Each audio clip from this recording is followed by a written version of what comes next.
Welcome to the Azure Network Configuration course. In today's fast-paced cloud environment, the ability to configure and manage networks effectively within Azure is crucial for ensuring optimal performance and security. This course is meticulously designed to equip you with the skills needed to excel in configuring Azure networks, fine-tuning load balancers, and managing storage solutions. You will also learn to troubleshoot network issues, all while adhering to industry best practices. The course is crafted by experts in the field, drawing on their extensive knowledge and practical experience. It offers a comprehensive blend of theoretical insights and practice, preparing you for challenges in Azure network configuration. Through a mix of videos, readings, activities, and quizzes, you will develop network configuration skills that will empower you to design, implement, and manage efficient, secure, and scalable network solutions within the Azure ecosystem. These skills will ensure your organization's cloud infrastructure operates at peak performance. Now, let's explore the content to make sure you're ready to start the course. You will be introduced to the following topics: load balancing configuration, storage accounts configuration, and Azure Storage security. You'll begin by exploring Azure's Load Balancers, covering the specific features, types, and advanced configuration options. You will learn how to design effective load balancing strategies tailored to your Azure environment. The second module is all about Azure Storage, focusing on the fundamentals of Azure Blob storage, optimization strategies, and integration with other Azure services. You'll learn how to configure and secure these storage solutions, ensuring they meet your organization's needs. In the third module, you'll explore the advanced aspects of securing Azure storage and virtual machines.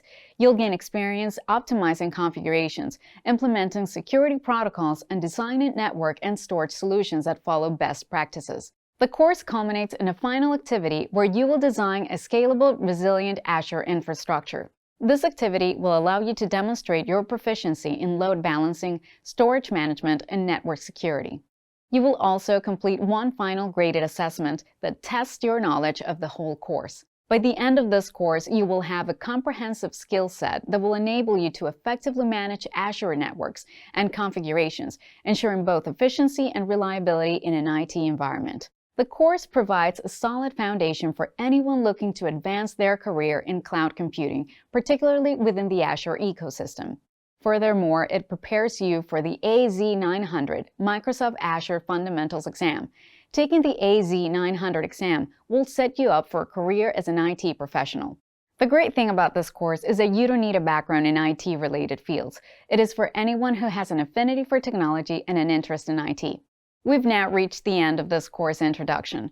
Get ready to enhance your knowledge and take your Azure networking skills to the next level. Load balancing is a critical component of modern IT infrastructure, designed to distribute traffic across multiple servers to enhance performance and reliability. This technology becomes especially vital during periods of high demand, ensuring that systems remain responsive and stable. For example, if you were the IT manager of a rapidly growing e-commerce company, you might face significant challenges during peak shopping seasons.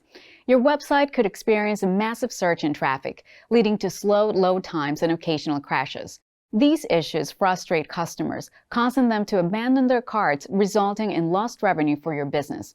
To address this, it is essential to establish a robust infrastructure with load balancing on platforms like Azure. In this video, you'll discover the benefits of Azure Load Balancing and how it can transform business operations, keeping websites fast, reliable, and secure no matter the traffic volume. But first, let's go over what load balancing is and how it works. Azure Load Balancing is a cloud-based service that distributes network traffic across multiple servers, ensuring no single server becomes overwhelmed. By balancing the load, Azure endeavors to use resources efficiently and ensure applications remain responsive even during high traffic periods.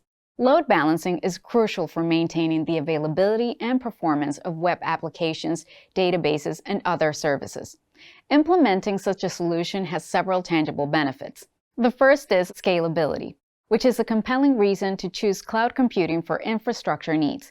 Scalability refers to the ability to meet the highs and lows of requests on a system. A request can relate to any digital transaction made on a system. These can be requests for a database, financial transactions made on a web page, or even requests to view a web page. Every request requires resource usage. Since each request interacts with and utilizes an application or service, any application required for the effective running of an operation can be considered a resource. The benefit of a scalable system is its ability to adapt resource usage to varying levels of traffic. When traffic is high, additional resources are automatically deployed to handle the increased demand.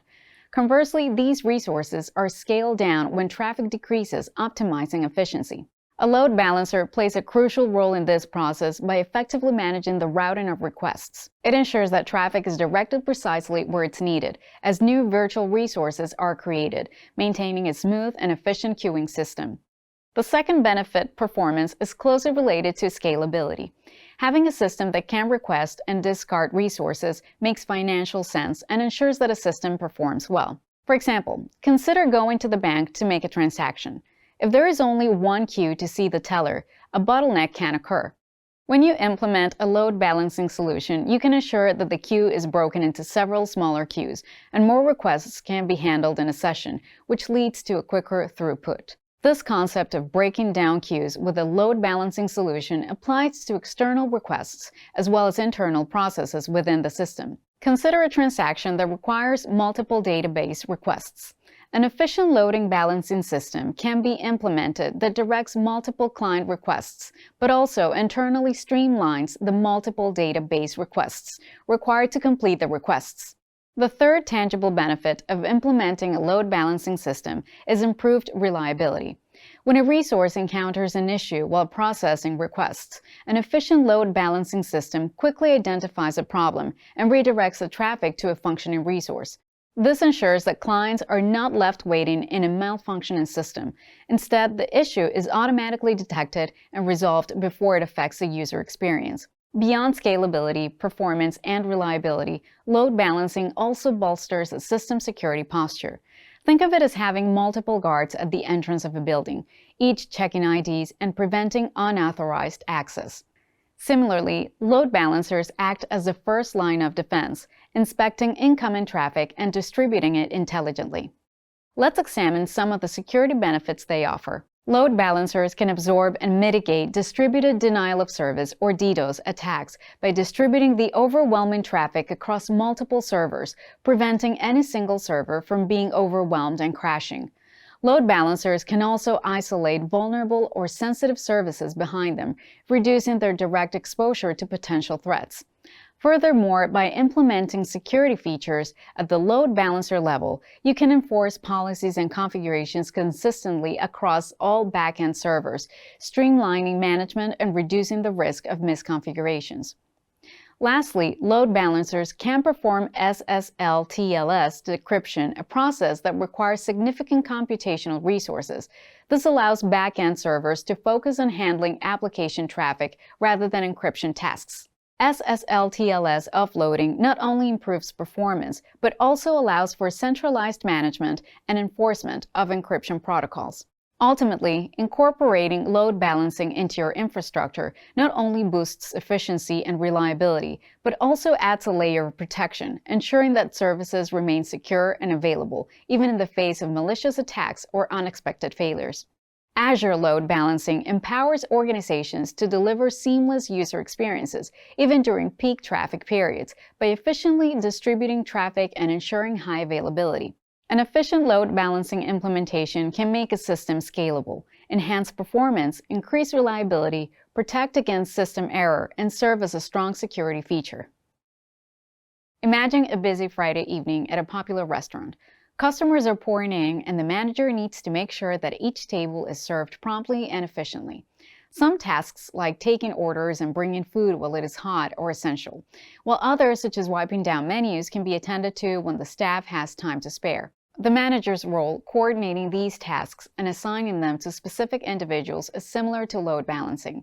Just like the manager distributes tables evenly among waitstaff to enable smooth service, load balancing algorithms help distribute network traffic across multiple servers to make sure no single server becomes overwhelmed. This video will guide you in selecting the most effective load balancing algorithm for different contexts and needs. Load balancing is crucial for distributing network traffic evenly across servers, preventing overloads that can slow performance or cause crashes. Different algorithms or rules configure the order in which the various resources are allocated, which is essential for maintaining the reliability and efficiency of web services, applications, and networks. The choice of algorithm depends on the specific situation, as different load-bearing algorithms are more appropriate for varying needs. The selection of an appropriate algorithm significantly influences an application's responsiveness, efficiency, and the overall user experience. Note that while each load balancing algorithm is best suited for situations where its specific features are the primary need, a load balancer can also be configured through a rule to achieve additional functionalities typically associated with other algorithms. Now let's explore the nuances of a few common algorithms and their suitability for different scenarios. First up is a round-robin algorithm, which is based on a very systematic approach to load balancing. It is characterized by its sequential and cyclical distribution of incoming requests across a server pool. Each server is assigned a turn in a predefined order, and requests are allocated to the next server in the sequence, irrespective of the server's current load or capacity. This methodology ensures an equitable distribution of requests, particularly when servers possess comparable processing power and the workload is uniformly distributed. One way to picture this is to imagine a queue of children waiting their turn on a swing. The round-robin algorithm acts like a fair playground supervisor, granting each child an equal opportunity to enjoy the swing in a predetermined order, each with their fair share of playtime. A popular e-commerce website with multiple back-end servers is a use case example. The algorithm can be used to distribute incoming user requests evenly across all available servers. This ensures that no single server is overwhelmed, improving overall performance and preventing slowdowns during peak shopping times. However, the algorithm's simplicity is also a potential limitation. That's because the algorithm disregards variations in server performance or capacity, potentially leading to suboptimal resource utilization if some servers are more powerful or experience lighter loads. In such scenarios, a variation of the round-robin algorithm, known as a weighted round-robin, can be employed. This algorithm assigns weights to each server based on its processing power or capacity, ensuring that more capable servers handle a larger share of the requests. As a result, the distribution of requests becomes more proportional, optimizing overall performance. By incorporating weights, the weighted round-robin enables a more nuanced and efficient approach to load balancing, particularly in diverse server environments where processing capabilities may differ. A limitation of this algorithm is that it assumes the assigned weights accurately reflect each server's current capacity or performance, but it doesn't account for real-time changes in server load or performance fluctuations. If a server's condition changes after the weights are set, it may distribute traffic based on outdated information. Next, let's discuss the least connections algorithm, which prioritizes efficiency by directing incoming requests to the server with the fewest active connections at that moment. This dynamic strategy ensures that no single server becomes overwhelmed, as requests are continuously channeled towards the most available resources. To help you understand this, consider a crowded airport with multiple check-in counters. The least connections algorithm functions like a savvy traveler, always opting for the shortest queue. This strategy guarantees optimal resource utilization and prevents bottlenecks, particularly when connection durations fluctuate. A use case for the least connections algorithm is a web hosting environment that serves a mix of static and dynamic content. For instance, a server might handle lightweight static content requests, like serving simple HTML pages, alongside resource-intensive dynamic content requests, such as complex data processing tasks. A limitation of the algorithm is that it might direct new connections to a server with the fewest active connections without considering the nature of those connections. As a result, it could assign heavy tasks to a server already handling resource-intensive processes. There is also the weighted least connections algorithm. Similar to the weighted round-robin algorithm, which assigns weights based on server capacity, the weighted least connections algorithm also incorporates weights to influence request distribution. However, instead of cycling through servers, it directs traffic to servers with fewer active connections, favoring those with higher capacity. This approach better accommodates varying connection durations, optimizing performance across servers of different capabilities. Last is the IP hash algorithm, which leverages the client's IP address to determine which server is responsible for handling the request. This approach ensures that subsequent requests from the same client are consistently directed to the same server, facilitating the maintenance of session persistence. Session persistence is vital for applications that retain user-specific data or state across multiple interactions. For example, in online shopping, session persistence ensures that a user's shopping cart remains intact as they navigate through different pages of the website. The IP hash algorithm consistently directs requests from the same client to the same server. Without it, items in the cart could be lost between interactions, leading to a poor user experience. However, its effectiveness can be compromised if client IP addresses are not uniformly distributed, potentially resulting in an uneven load distribution across servers. In summary, despite some limitations, load balancing algorithms fairly allocate tasks to the appropriate resources. They increase the likelihood that applications and services remain available, responsive, and efficient. And businesses can enhance their operational resilience and user experience by understanding and leveraging these algorithms depending on their context and needs. Load balancers help keep things running smoothly by preventing bottlenecks and speeding up request processing across a network. But did you know Azure has several types of load balancers, each designed for specific needs? From the Azure Load Balancer and Front Door to Application Gateway and Traffic Manager, each brings unique capabilities to the table. In this video, you'll explore their features to help you decide which one best suits your cloud infrastructure. But first, we have to discuss load and server types to better understand what kind of traffic those load balancers are distributing amongst what kinds of servers. Load balancers can direct different types of loads, varying in size and complexity, to specific servers best suited to handle them. The type of data being processed will relate to the task you're executing and the industry that your organization operates in. Let's examine some different load types. First up are small, frequent requests. An example is a website serving many concurrent users making simple page requests.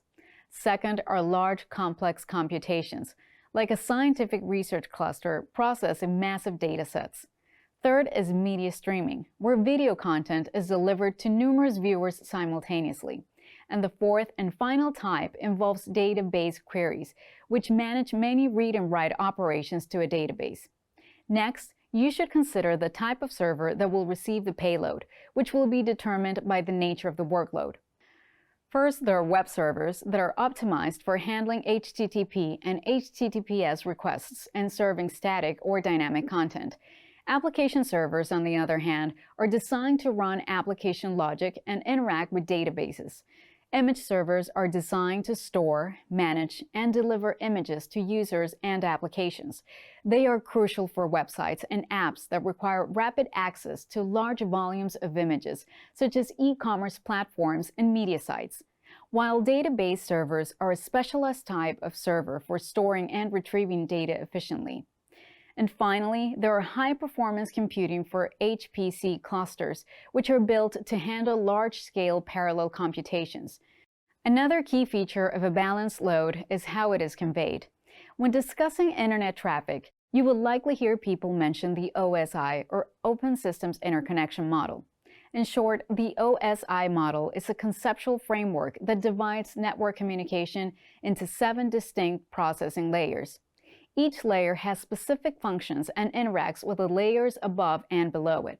Let's go through them in order from the layer closest to the physical hardware to the layer closest to the user. The first layer is the physical layer, which transmits raw bits over a physical medium like cables. Second is the data link layer, which provides error-free transmission over a single link. Third, we have the network layer, which handles the routing and addressing of data packets. The fourth layer is the transport one, which ensures reliable data delivery between endpoints. The fifth layer is the session layer, which manages communication sessions between devices. Sixth, there is a presentation layer, which handles data formatting and encryption. And the seventh layer is the application layer, where user applications interact with the network, such as email and web browsers. Most load balancers focus on the fourth, or transport layer, and the seventh, or application layer, because these two layers handle the most common forms of data traffic. However, you should also be aware that the third layer, the network layer, can also feature in load balancing decision-making. Now let's consider some of the load balancers that Azure offers. The Azure Load Balancer is a high-performance layer for load balancer that supports both inbound and outbound traffic. It's built to handle millions of requests per second. It primarily works with small, frequent requests and database queries, most often directing these loads to web and database servers. And it's best suited for e-commerce, finance, and high-traffic web applications. There is also Azure Front Door, a Layer 7 load balancer that provides Application Delivery Network, or ADN, and site acceleration services for web applications. ADN refers to a globally distributed network of servers configured to store information at different global locations. It boasts advanced caching so that commonly sent content, such as images, can be downloaded from a source near the user, reducing latency and speeding up the delivery process. Furthermore, it also offers features like SSL/TLS offload to further expedite the network speed. This type of encryption can be time-consuming to process, and by deferring the process to a later point, processing time is improved. The layer at which a load balancer operates determines its ability to perform SSL/TLS offload. Layer 4 load balancers can perform basic offload, but their capabilities are limited because they don't inspect the content of the traffic. Layer 7 load balancers like Azure Front Door, on the other hand, can inspect the content of traffic so they can provide more advanced offload functionalities. In addition to web applications, Azure Front Door is most commonly used for images, media streaming, and content delivery, and it directs traffic primarily to image and web servers. Next is Azure Application Gateway, a Layer 7 load balancer that also offers advanced SSL/TLS offload. Additionally, it also includes web application firewall protection. This guards web applications from common attacks like SQL injection and cross-site scripting. It does this by monitoring incoming traffic and blocking any malicious content. This service is important to protect your system if you open your load balancer to public access. Application Gateway most often handles small, frequent requests via application servers, and it's best suited for secure web applications, compliance-heavy industries, and businesses that need detailed traffic inspection. Last is Azure Traffic Manager, a domain name server, or DNS-based traffic load balancer that efficiently distributes any load type across services in global Azure regions, directing traffic to various server types.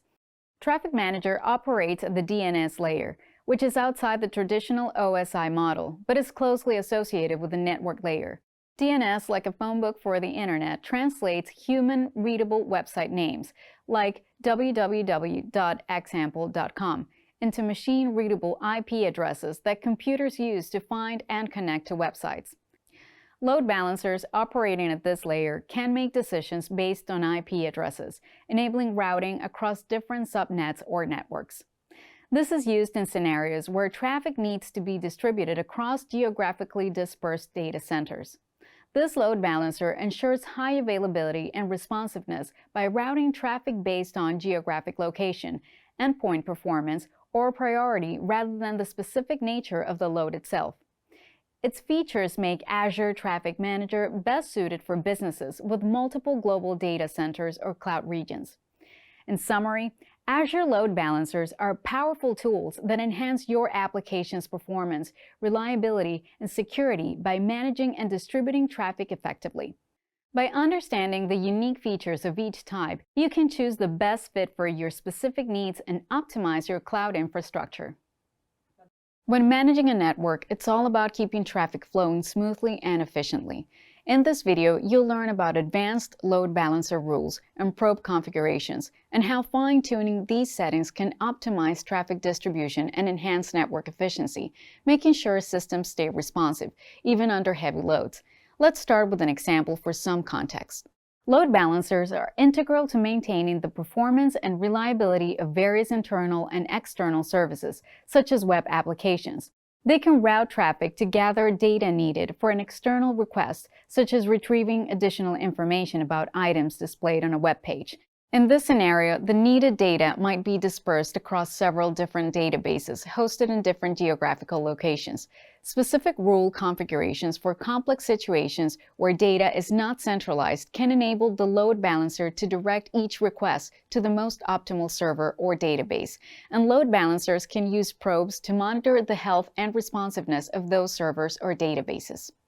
This example demonstrates just one instance of how rules and probes work together to optimize traffic management, even in more complicated cases where data is scattered across various locations. Now let's examine rules a little closer. Load balancer rules are the criteria that dictate how traffic is distributed among servers. They are often built on if-else programming rules. For instance, a load balancer might use logic like if server 1 has processed the last request, then route the next request to server 2, else route it to support server X. There are some common criteria that are typically used for defining load balancer rules. First, a source IP address. In other words, traffic can be directed based on the client's IP address. This is useful for geo-routing or segmenting traffic for different user groups. For example, it is more efficient to keep traffic related to one specific session on one server so that the information is more readily available before the final answer can be returned. The next criterion is the destination IP address and port. Rules can specify these to route traffic to specific servers or services. This is useful because some types of traffic can only be processed with specific ports designed for that purpose. Rules can also be based on HTTP/HTTPS headers. HTTP, or Hypertext Transfer Protocol, is a standard protocol for data transfer and communication over the web, while HTTPS offers enhanced security by adding SSL/TLS encryption. This type of rule allows load balancers to analyze the metadata contained within web request headers. By evaluating elements like user agents, which indicate the browser or device type, cookies, which store session data, or custom headers, the load balancer can make informed decisions about directing specific requests to particular servers or services for optimal handling. Last are URL path-based rules that enable load balancers to direct traffic according to the specific path in a web request, such as images or API. This allows the load balancer to optimize performance by routing requests to the servers best suited for handling that specific content. How and when you configure these criteria is specific to your setup and will ultimately be decided by the nature and volume of your traffic. Now let's move on to probes. Probes, also known as health checks, are mechanisms that monitor the status of servers. They ensure that traffic is only directed to healthy servers, thereby maintaining the reliability of the network. Let's consider some essential types of probes. First, there are HTTP/HTTPS probes. Load balancers use these probes to examine the headers of HTTP or HTTPS requests and make informed routing decisions. The probes send requests to the server and check the response status. If the response falls within a specified range, such as 200 to 299 for HTTP, the server is deemed healthy. Second are TCP probes. TCP stands for Transmission Control Protocol.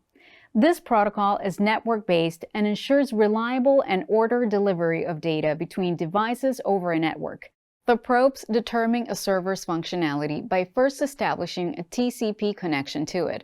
If the connection is successful, the server is deemed healthy. This method is useful for applications that do not use HTTP or HTTPS. Third and last are custom probes, which allow for more complex health checks, such as running specific scripts or commands on a server. They provide greater flexibility in monitoring server health. Probes play a crucial role in maintaining service uptime by automatically removing unhealthy servers from the pool and directing traffic only to those that are functioning correctly. Advanced probe configurations let you fine-tune health checks to match your application's unique requirements. And by combining advanced load balancer rules and probes, you can achieve a high level of control over traffic distribution. For example, you can prioritize critical traffic by routing traffic from specific clients or applications to servers with higher processing capabilities or lower latency. You can also ensure geographic proximity by directing users to servers located in the respective regions for improved performance.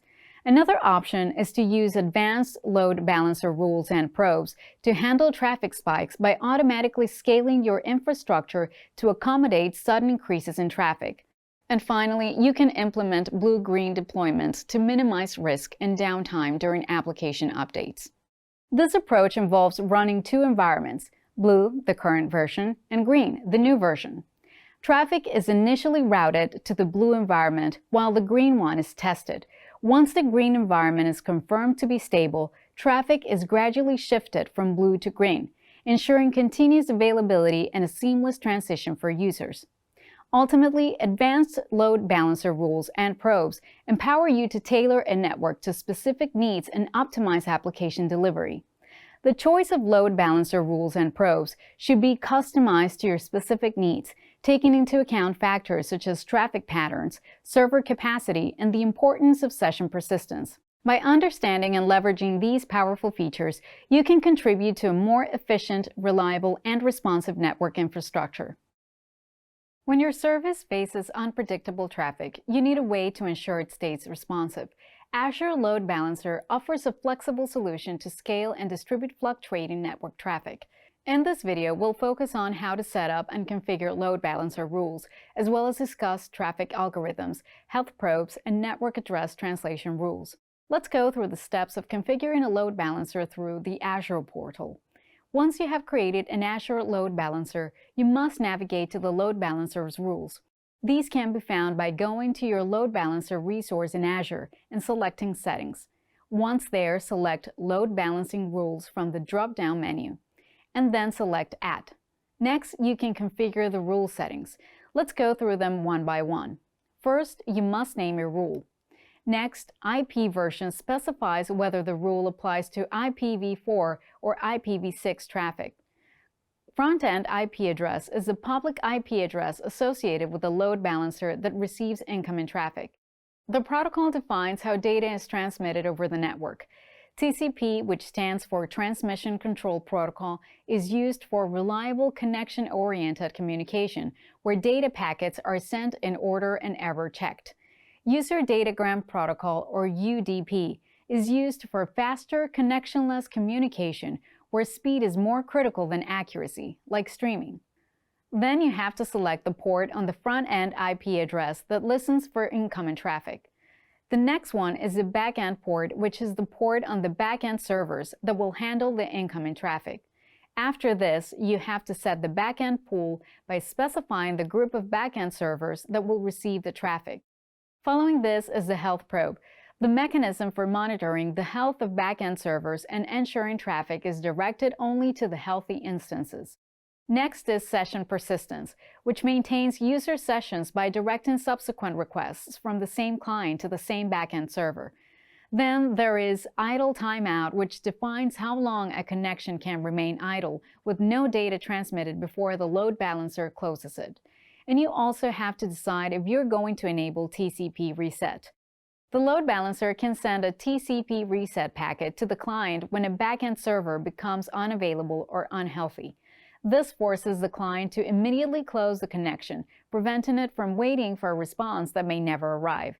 The next selection is floating IP. In some scenarios, multiple application instances on a single virtual machine in the backend pool may need to use the same port. If you want to reuse the backend port across multiple rules, you must enable floating IP. The last configuration is SNAT. Source Network Address Translation maps the IP address of the backend to the public IP address of your load balancer. This allows you to use the public IP of your load balancer for outbound connectivity of the backend instances without sources having a direct address to the backend instances. Finally, select Add to save the new rule. Configuring load balancer rules is just the first step in effectively managing traffic. Once the rules are set up, Azure Load Balancer uses them to distribute incoming traffic across your backend servers based on the criteria you've defined. This distribution is managed using traffic algorithms, which ensures an even spread across your resources. By default, Azure Load Balancer uses a 5-tuple hash algorithm, which takes into account 5 key elements of each incoming request. First, the source IP address. the IP address of the client sending the request. Second, the source port, the port number on the client's device. Third, the destination IP address, the IP address of the load balancer or backend server receiving the request. Fourth, the destination port, the port number on the server. And fifth, the protocol, with either TCP or UDP used for the communication. This algorithm creates a unique hash value for each combination of these elements, which is then used to distribute traffic evenly across all available virtual machines in the backend pool. This is crucial for maintaining performance as demand increases. To further refine how traffic flows, you can adjust settings like health probes to check server health. When setting up health probes, it's essential to choose the right type of probe based on the nature of the traffic and server type. Additionally, the frequency of these probes should be carefully considered to ensure optimal performance. Health checks should occur frequently enough to detect server failures promptly, but not so often that they add unnecessary load to the servers. For instance, a typical interval might range from 5 to 15 seconds, depending on the criticality of the service being monitored. Many auto-scaling configurations depend on health probes to make decisions. For example, if a health probe determines that a server has failed, the system might automatically spin up a new instance to replace the unhealthy one, thereby maintaining the system's ability to scale. Furthermore, during periods of scaling, such as when new servers are being brought online to handle increased traffic, health probes ensure that traffic is only sent to servers that are ready to handle it. This helps maintain a seamless user experience even as a system scales up or down. Additionally, combining these rules with network address translation rules allows for even more advanced traffic management, enabling you to handle specific scenarios or spikes in demand efficiently, which supports scalable infrastructure. NAT rules are configurations used in networking to translate private IP addresses within a local network to a public IP address, and vice versa, for communication over the internet or between different networks. For example, if you know that ticket sales for a specific band on your website are going to spike, you can use a NAT rule to provision a specific subnet of virtual machines to manage this task. You can also use a NAT rule to map a public IP and port to a specific virtual machine and then use load balancer rules to distribute traffic to multiple virtual machines for that specific service. Together, these settings create a robust framework for optimizing performance and scalability. In summary, load balancer rules are a fundamental component of Azure Load Balancer, enabling you to define how traffic is distributed across your backend servers. By understanding the key components and configuration steps, you can effectively manage traffic flow, optimize resource utilization, and enhance the scalability and availability of your applications and services. When managing your applications in the cloud, knowing what's happening with your traffic and performance is crucial. That's where Azure Monitor comes in, giving you powerful tools to track key performance metrics and spot potential issues before they become major problems. In this video, we'll walk through the essential metrics you need to monitor using Azure Monitor and the best practices for troubleshooting when things go wrong. Configuring Azure Load Balancer gives an IT team greater autonomy in safeguarding their services. However, even the most well-configured systems can encounter issues or performance bottlenecks. Integration with Azure Monitor helps detect and pinpoint problems in your environment, identifying where and when issues arise. Once an issue has been identified, several built-in features can be employed to troubleshoot it. To troubleshoot effectively, it's essential to first understand how your application or service behaves. Monitoring key performance metrics in the Azure environment can help. First, data path availability measures when a load balancer's data path is available to process traffic. A high availability percentage indicates a healthy system. Next, backend pool health tracks the health status of backend servers based on configured health probes. Monitoring this metric helps you identify unhealthy servers that might impact overall performance. Additionally, throughput measures the volume of traffic processed by the load balancer. Sudden spikes or drops in throughput may signal potential issues or changes in user demand. These spikes can also be due to the nature of an application or service. For example, you might see an increase in server activity during peak usage times. What's important is to anticipate when these surges are likely to occur so you can respond appropriately if they happen unexpectedly. Furthermore, latency is the total time it takes for a request to travel from the client to the server and back, including the time the server takes to process a request. Monitoring the load balancer and back-end servers helps identify any delays in request processing. High latency can negatively impact user experience and often signals performance bottlenecks. Even if a server is active, slow processing can cause customers to leave the site or abandon an app. Finally, connection counts track the number of active connections handled by the load balancer. Monitoring connection counts can help you identify potential overload situations or resource constraints. These key monitoring metrics for Azure Load Balancer provide critical insights into its performance and health, helping you understand how your traffic is being managed in real time. Integrating these metrics with Azure Monitor allows you to collect and analyze this data effectively, giving you a centralized view for real-time monitoring and troubleshooting. Monitor enhances your ability to act on these metrics by offering tools like diagnostic logs and alerts, ensuring you can quickly identify and address potential issues as they arise. It lets you collect and visualize key metrics related to your load balancer's performance, including data path availability, back-end pool health, throughput, latency, and connection counts. You can also capture diagnostic logs from the load balancer, which provide detailed information about traffic flow, health probe results, and potential errors. These logs are invaluable for understanding what's happening behind the scenes. And lastly, you can configure alerts based on specific metric thresholds or log events so you're immediately notified when something goes wrong. This way, you can jump into action and troubleshoot proactively before it affects your users. The insights and capabilities gained by integrating Azure Load Balancer metrics with Azure Monitor help you understand the performance and health of your load balancer in real time. For example, this metric visualizes how Azure's standard load balancer assigns unique port ranges to virtual machines, allowing them to share the same public IP while ensuring each virtual machine's internet traffic is properly routed. Understanding these port assignments can be useful for troubleshooting connectivity issues, helping to identify whether a VM has run out of available ports or if traffic is being correctly routed through the assigned ports. Knowing how to leverage these insights allows you to develop a strategy or protocol for troubleshooting issues. Consider the following best practice suggestions as a checklist to use in the event of an issue arising. First, check health probes.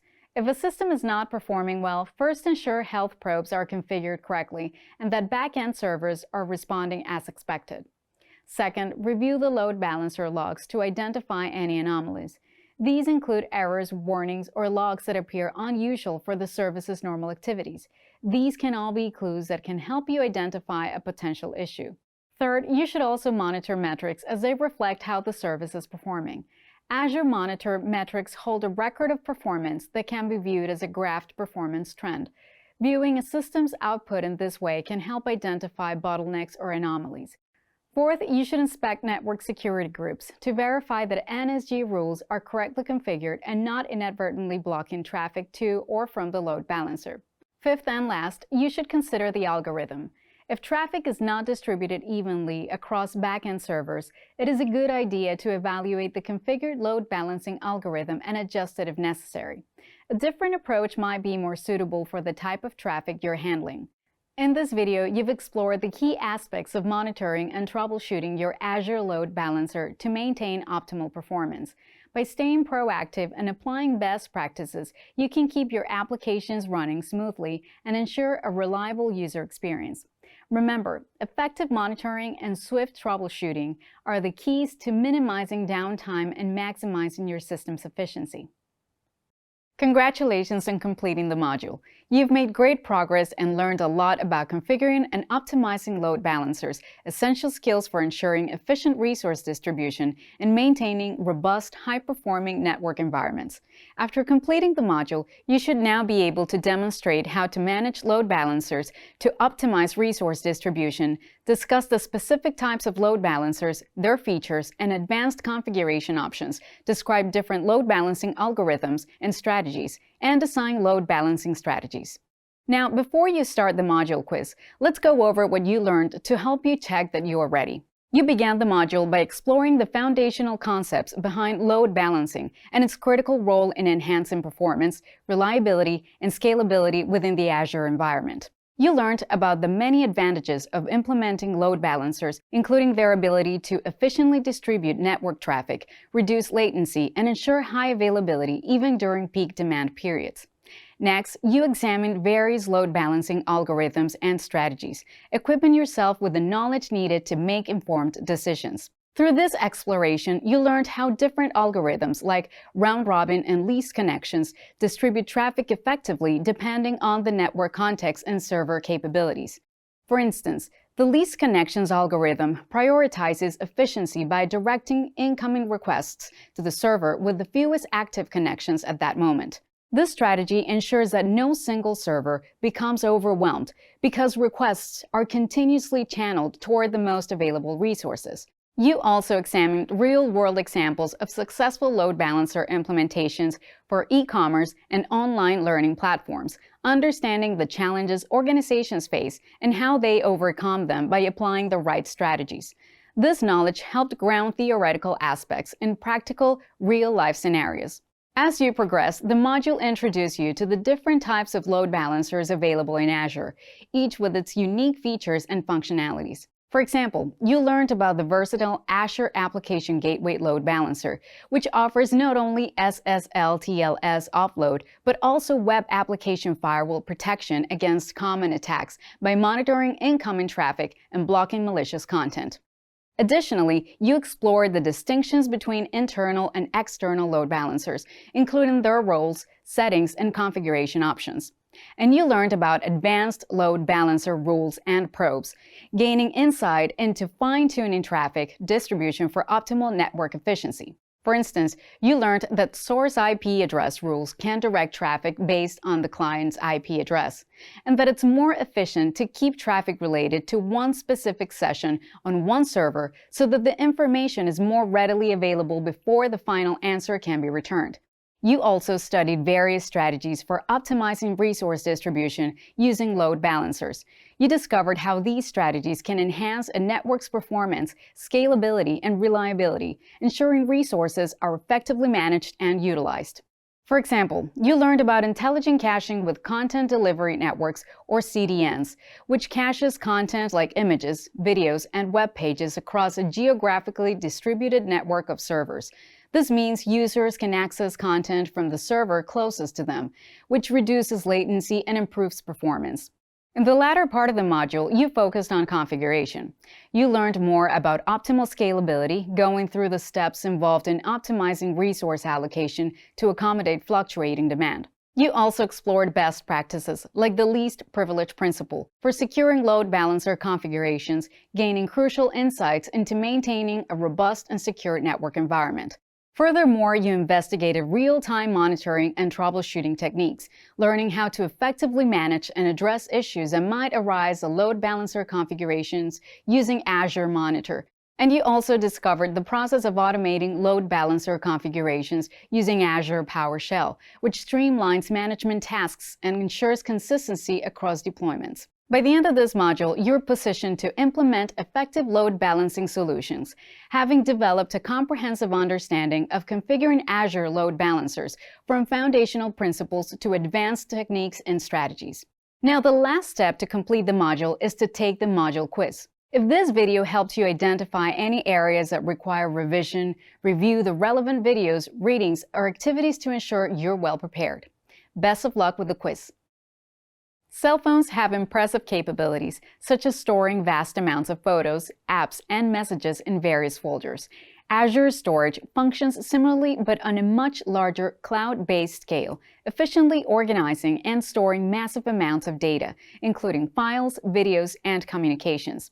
It also replicates data across multiple cloud locations, ensuring it's both safe and accessible from anywhere. Just like you secure your phone with a passcode, Azure uses encryption and access controls to protect your data, keeping it secure and private.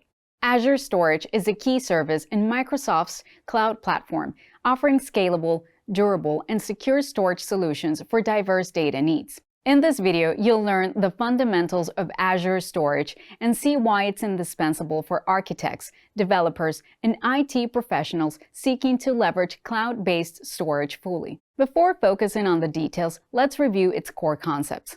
At the heart of Azure Storage is the idea of a storage account.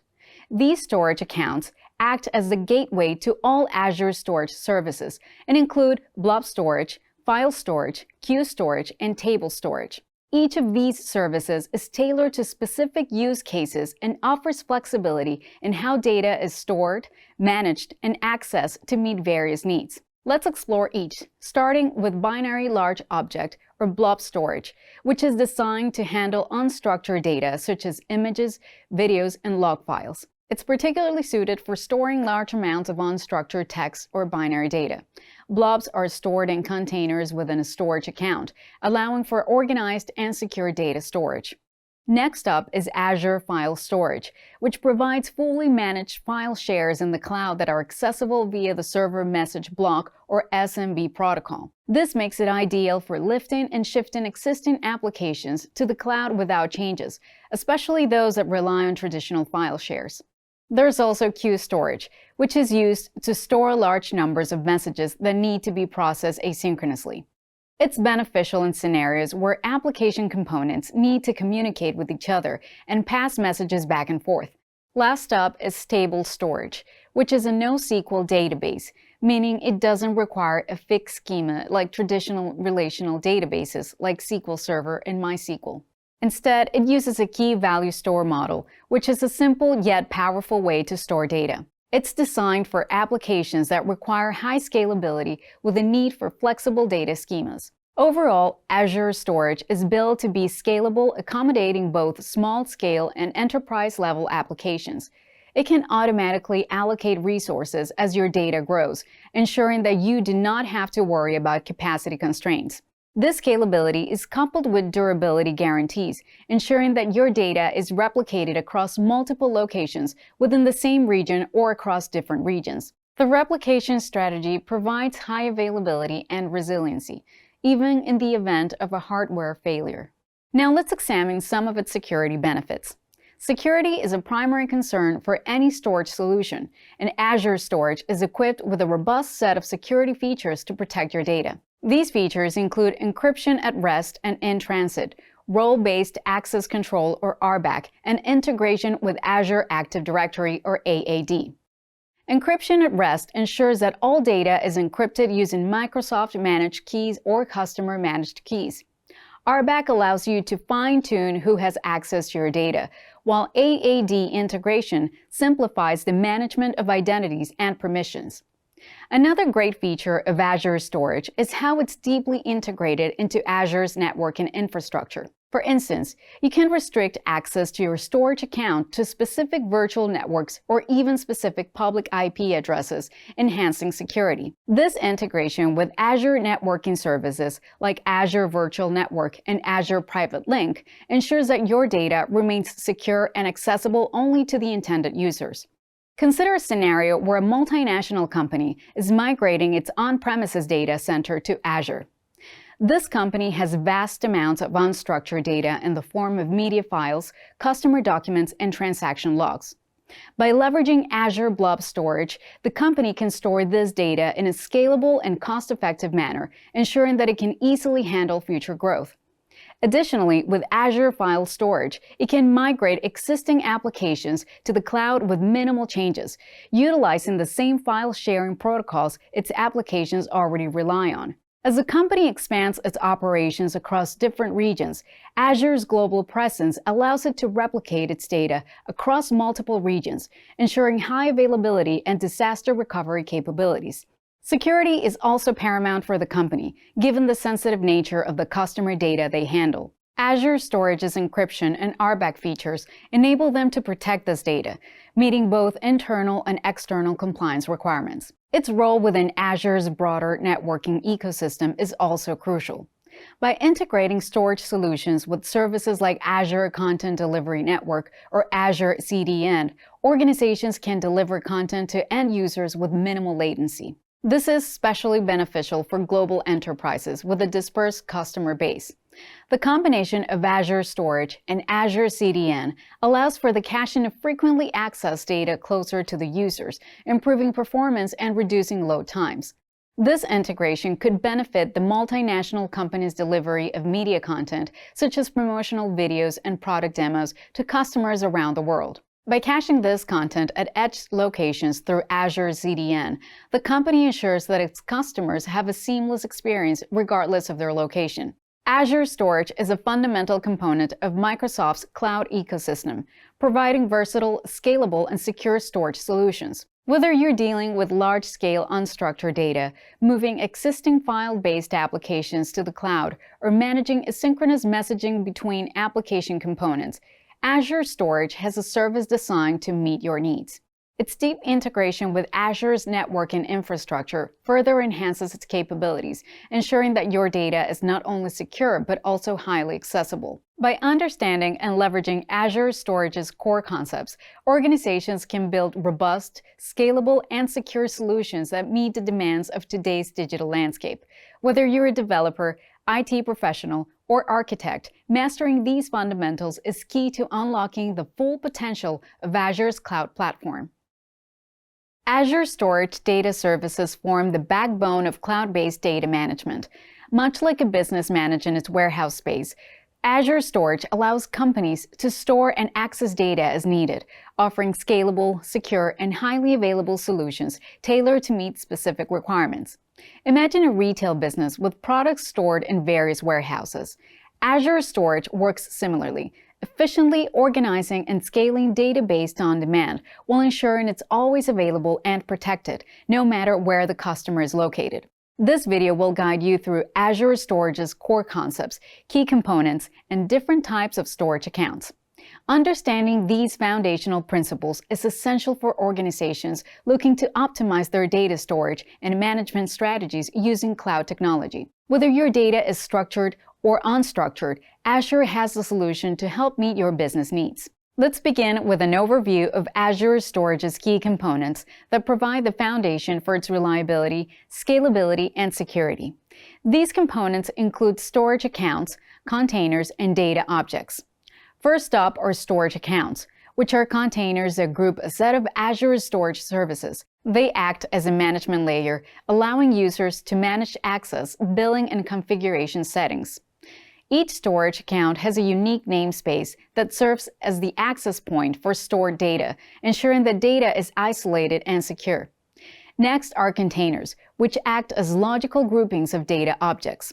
For example, in Azure Blob Storage, containers organize binary large objects or blobs and can hold any number of blobs.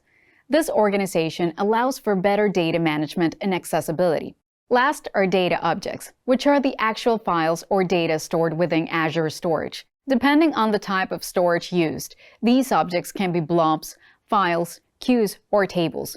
Each type of data object serves a different purpose and is optimized for specific use cases.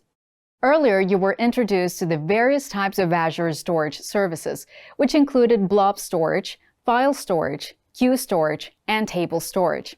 Now let's discuss how each of these services is tailored to support specific use cases. Blob storage, the most common of these, is designed to store unstructured data like images, videos, and backups. It's ideal for scenarios where large amounts of data need to be stored in a scalable manner. For instance, a media company might use it to store and stream video content to millions of users worldwide. While file storage provides fully managed file shares accessible via the SMB protocol, it's ideal for applications that need shared access to files across multiple virtual machines. For example, companies could use file storage to store and share documents, code repositories, and logs among their development teams. Queue storage stores large numbers of messages that distributed applications can access. It provides reliable messaging between application components, making it useful for decoupling application layers. An example of this is where online retailers use queue storage to manage order processing, where each order is processed asynchronously by different parts of the system. Lastly, table storage is a NoSQL key-value store designed to store large amounts of structured data. It's ideal for scenarios requiring high availability and quick access to large data sets. For example, logistics companies could use table storage to store and quickly retrieve shipment tracking data. An essential element of Azure Storage is effective data management, which is key to ensuring that stored data remains secure and accessible. Azure offers various features to manage data efficiently. Let's explore these features now. First is access management. Azure Storage uses role-based access control, or RBAC, and shared access signatures, or SAS, to manage who can access data and what operations they can perform. For instance, streaming platforms could use RBAC to grant specific access rights to their content creators and viewers, ensuring that only authorized users can upload or download media files. Next is data redundancy. Azure offers multiple redundancy options to ensure data durability and availability. These options include locally redundant storage, or LRS, geo-redundant storage, or GRS, and read-access geo-redundant storage, or RAGRS. For example, a company might choose GRS to ensure that its critical development files are replicated across multiple geographic locations, providing disaster recovery capabilities. You also have data lifecycle management, which allows organizations to automate the transition of data between different access tiers.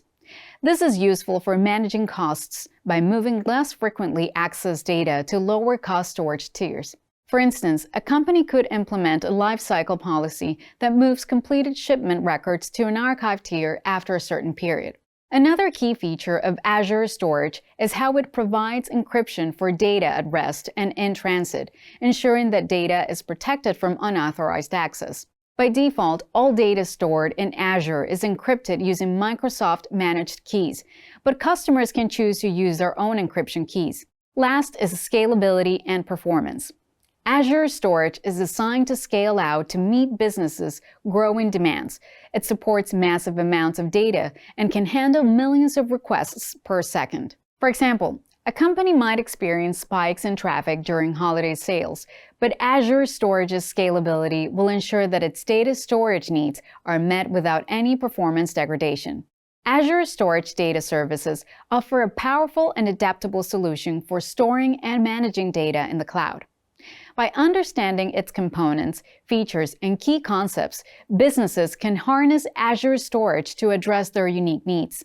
Whether it's storing unstructured data, sharing files across teams, managing messaging between application components, or handling structured data sets, Azure Storage provides the necessary tools and capabilities to ensure data remains secure, readily accessible, and scalable.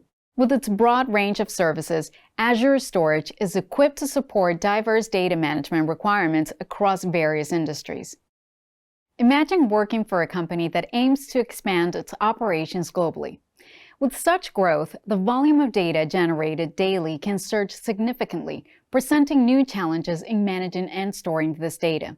This increased demand calls for a scalable, secure, and cost-efficient storage solution that can seamlessly adapt to the company's evolving needs. Enter Azure Blob Storage, a powerful and flexible option designed to handle the ever-growing data storage requirements of modern organizations. Azure Blob Storage not only provides a scalable solution, but also ensures data security, accessibility, and affordability at every stage of your company's expansion.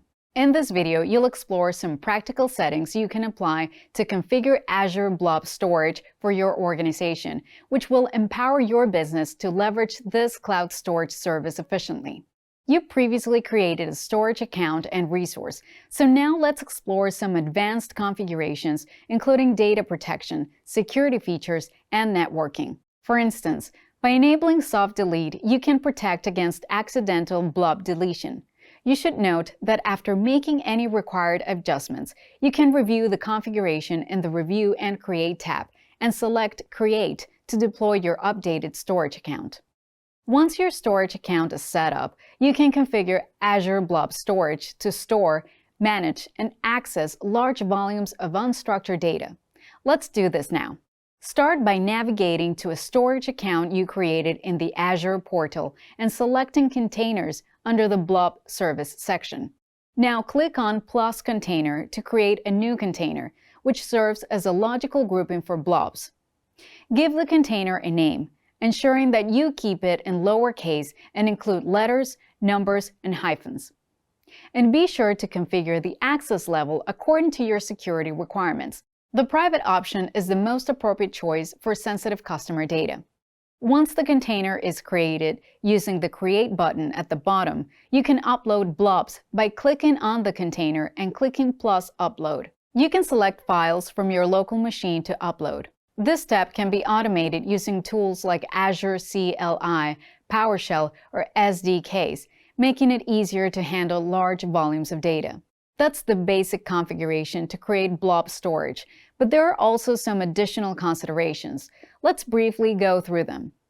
It's important to configure shared access signatures, or SAS, to delegate access to the blobs. For example, you can generate a SAS token to provide temporary access to external collaborators for a specific project. This adds a layer of security by controlling access at a granular level. You can also set up rules for blob lifecycle management to optimize storage costs. For instance, you can create policies to automatically move infrequently accessed data to cooler storage tiers or delete it after a specified period. Another crucial aspect of configuring your blob storage is ensuring its security, especially when dealing with sensitive information. By default, Azure Blob Storage uses server-side encryption. You can manage your keys or let Azure manage them. For example, you could opt for Customer-Managed Keys or CMK for greater control. Additionally, you can configure your virtual network rules or IP firewall rules to restrict access to the storage account. This ensures that only authorized networks can access the blob storage. Configuring Azure Monitor and Azure Storage Analytics, you can monitor access patterns, log operations, and set up alerts for unusual activities. This enables you to detect and respond swiftly to potential security incidents. Lastly, by integrating Azure Blob Storage into your organization's applications, you can store and serve user-generated content, such as images and videos, from its global user base. Additionally, the development team could leverage the Azure Storage SDK to interact with Blob Storage programmatically, ensuring seamless integration with its existing infrastructure. Azure Blob Storage offers a flexible, scalable, and secure solution for storing unstructured data. By following the configuration steps outlined above, your organization can effectively manage its data storage needs as it expands its operations. With the right configuration, Azure Blob Storage not only meets the current demands, but also scales to support future growth, making it an indispensable asset for any forward-looking organization. Imagine working as part of an IT team tasked with optimizing storage solutions in a fast-paced financial services company where data integrity, performance, and security are paramount. With the ever-increasing demands of modern financial operations, choosing the right storage option is essential to maintaining the company's competitive edge. Azure Managed Disks offer brilliant options that can support a variety of workloads and performance needs. From standard HDDs to premium SSDs, each disk type offers distinct features tailored for specific use cases, including scalability, durability, and cost efficiency. Understanding the different disk types is vital for any IT team, enabling them to make informed decisions that align with their company's unique requirements. This video will guide you through the key features of Azure Managed Disks, offering practical insights to help you make the best choices for your storage infrastructure. Let's begin by walking through the 4 primary Azure Managed Disk types: Ultra Disks, Premium SSDs, Standard SSDs, and Standard HDDs. Each type is designed with specific performance and cost considerations in mind, catering to diverse workload requirements. First is Ultra Disks, the top-tier storage option designed for applications that demand high throughput, low latency, and a high degree of scalability. These disks are ideal for mission-critical databases such as SQL Server or Oracle, where performance is paramount. Ultra Disks provide dynamic scalability, allowing adjustments to input-output operations per second, or IOPS, throughput, and capacity without downtime. This flexibility is particularly beneficial for a financial services company during peak transaction periods, ensuring the application remains responsive under heavy loads.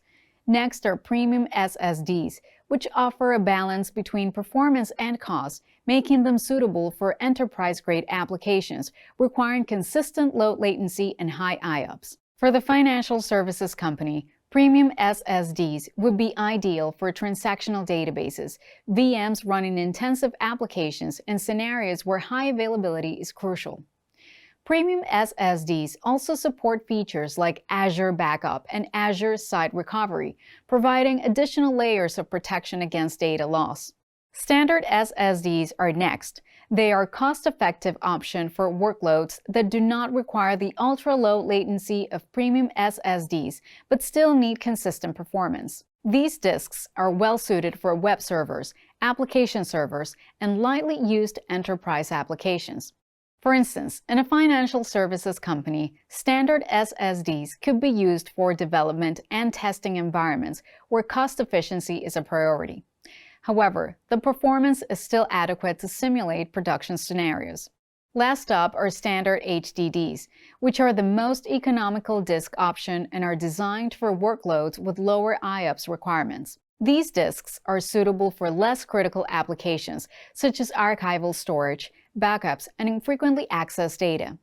In the context of the financial services company, standard HDDs can be used to store historical transaction data, compliance records, or other large data sets that do not require rapid access.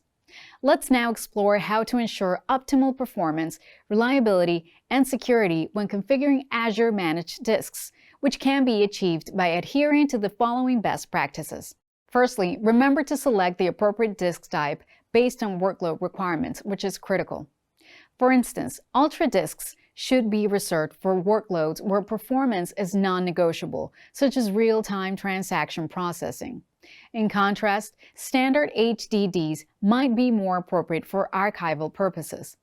This alignment ensures that the financial services company avoids over-provisioning expensive resources while maintaining the required performance levels. Next, for applications that require higher IOPS than what a single disk can provide, disk striping across multiple Azure managed disks can be employed. Disk striping involves dividing data into blocks and distributing it across multiple disks in a storage array. This technique is especially relevant for premium SSDs, and Ultra disks can significantly boost performance. However, it's essential to monitor the performance and scale resources accordingly to avoid bottlenecks. For example, in our scenario, the financial services company could stripe multiple premium SSDs to enhance the performance of a transactional database handling thousands of requests per second. It's also important to keep in mind that security is crucial in the financial services industry. Azure managed disks offer robust encryption options to protect data at rest. By default, Azure uses server-side encryption, or SSE, with platform-managed keys, but for added security, you can opt for customer-managed keys, giving your organization greater control over data protection. This additional layer of security ensures that even if the underlying infrastructure is compromised, the data remains protected. The financial services company could leverage customer-managed keys to maintain control over encryption keys, aligning with industry compliance requirements. Next, by implementing Azure Backup and Azure Site Recovery for managed disks, you can ensure business continuity and resilience.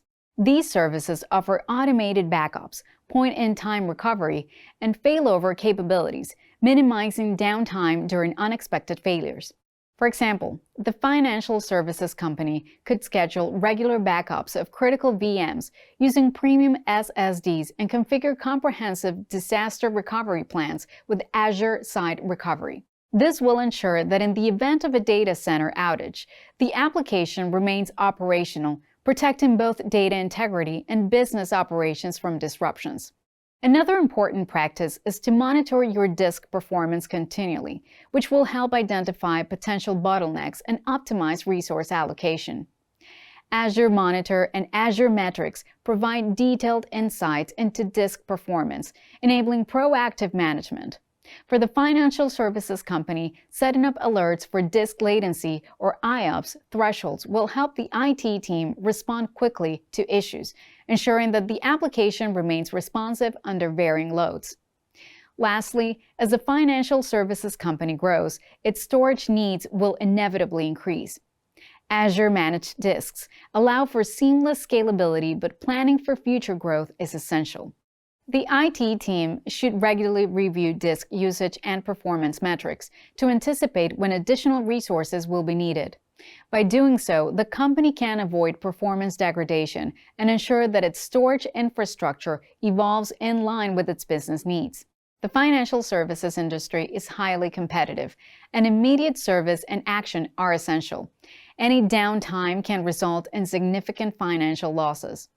Understanding and effectively using Azure Managed Disks is crucial for maintaining seamless operations. By selecting the appropriate disk types for specific workloads, implementing robust security measures, and continuously monitoring performance, the IT team can ensure the company's critical applications run smoothly, securely, and efficiently.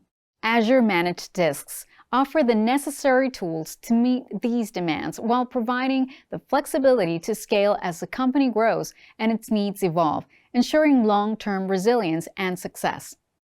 By now, you've likely grasped that Azure Storage is essential for organizations looking to store data in the cloud, whether they need something small and cost-effective or something robust and scalable.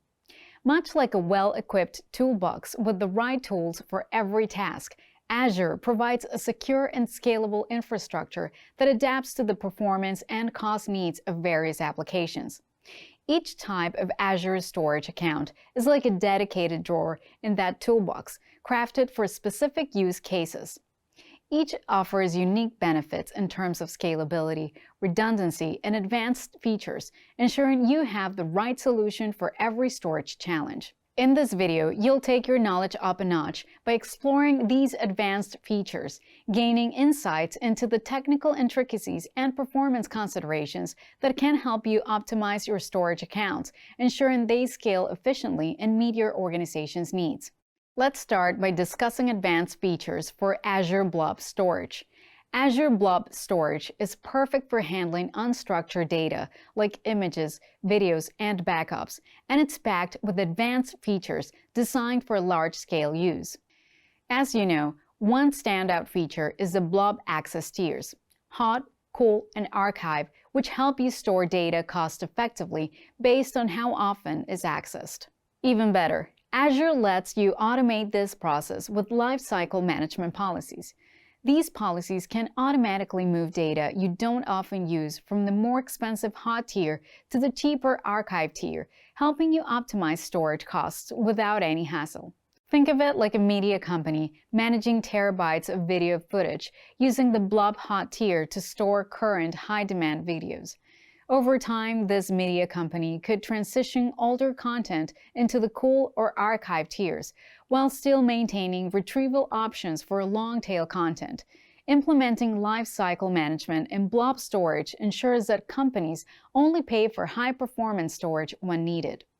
Furthermore, Azure Blob Storage also supports NFS-v3 and SFTP protocols, which offer greater compatibility with existing on-premises systems and Linux environments. The NFS-v3 feature enables Linux clients to mount Blob containers from VMs, creating a unified workflow between cloud and on-premises environments. This flexibility is particularly important for large enterprise systems that need to integrate hybrid storage solutions. Another advanced feature of Azure Storage is Data Lake Storage, or ADLS, which is integrated with Blob Storage. ADLS is optimized for big data analytics workloads and allows for hierarchical namespace functionality.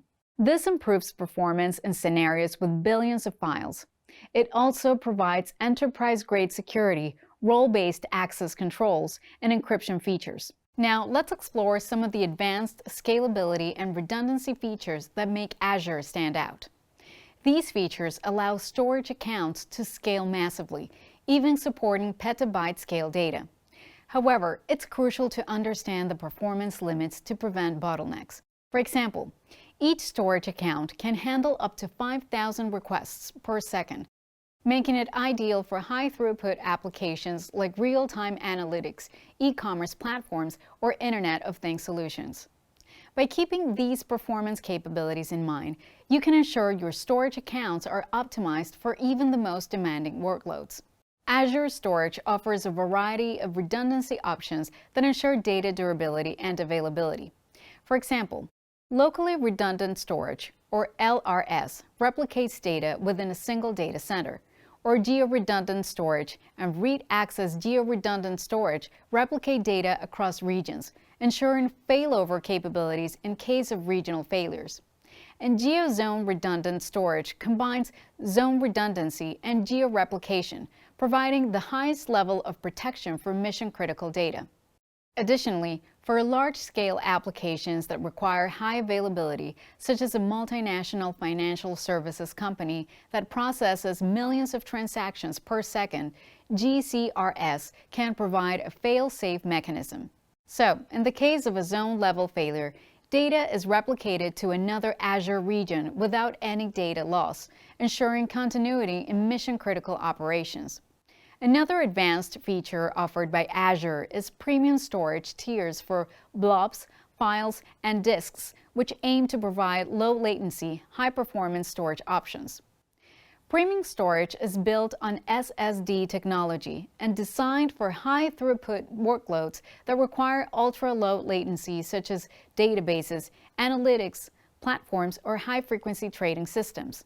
Azure Files with premium file shares supports protocols such as SMB and NFS. The premium tier provides up to 100,000 IOPS per share, ensuring minimal latency even with concurrent read-write operations. For instance, a cloud-hosted SQL database that requires near-instant access to configuration files can leverage premium file shares to ensure low latency and high availability. Also, disk storage, used primarily for virtual machines, offers ultra disks for latency-sensitive workloads. These disks support up to 160,000 IOPS per disk, making them suitable for high-performance databases like SQL Server, Oracle, or SAP HANA, which is an in-memory database and application development platform created by SAP. These disks can scale independently of compute resources, allowing enterprises to fine-tune their storage solutions without impacting overall architecture. Lastly, let's turn our attention to the excellent security features Azure Storage accounts provide. With Azure Storage Service Encryption, or SSE, data is encrypted by default. Additionally, customers can opt to manage their encryption keys through Azure Key Vault. This is particularly important for industries with strict regulatory compliance requirements, such as healthcare and finance. Azure also integrates Microsoft Entra ID, formerly Azure AD, for role-based access control. This enhances security by limiting access based on user roles and permissions. Additionally, shared access signatures, or SAS, can be used to provide temporary granular access to storage resources, ideal for scenarios where third-party applications need restricted access. Before finishing, let's explore how a company might use these Azure features together. Imagine a large retail business handling terabytes of data from transactions, inventory, and customer activity. By using Azure Blob storage alongside ADLS, the company can effortlessly manage both structured and unstructured data. They can also optimize storage costs by leveraging hot, cool, and archive access tiers. This keeps frequently accessed customer data in the hot tier while moving older transaction logs to the archive tier for cost efficiency. Furthermore, with Azure Data Lake Storage, the company can store both real-time and historical data, enabling large-scale analytics on customer behavior without disrupting daily operations. Also, by using GRS, they ensure that even if an entire data center goes offline, their data remains available in a secondary region, keeping operations running smoothly.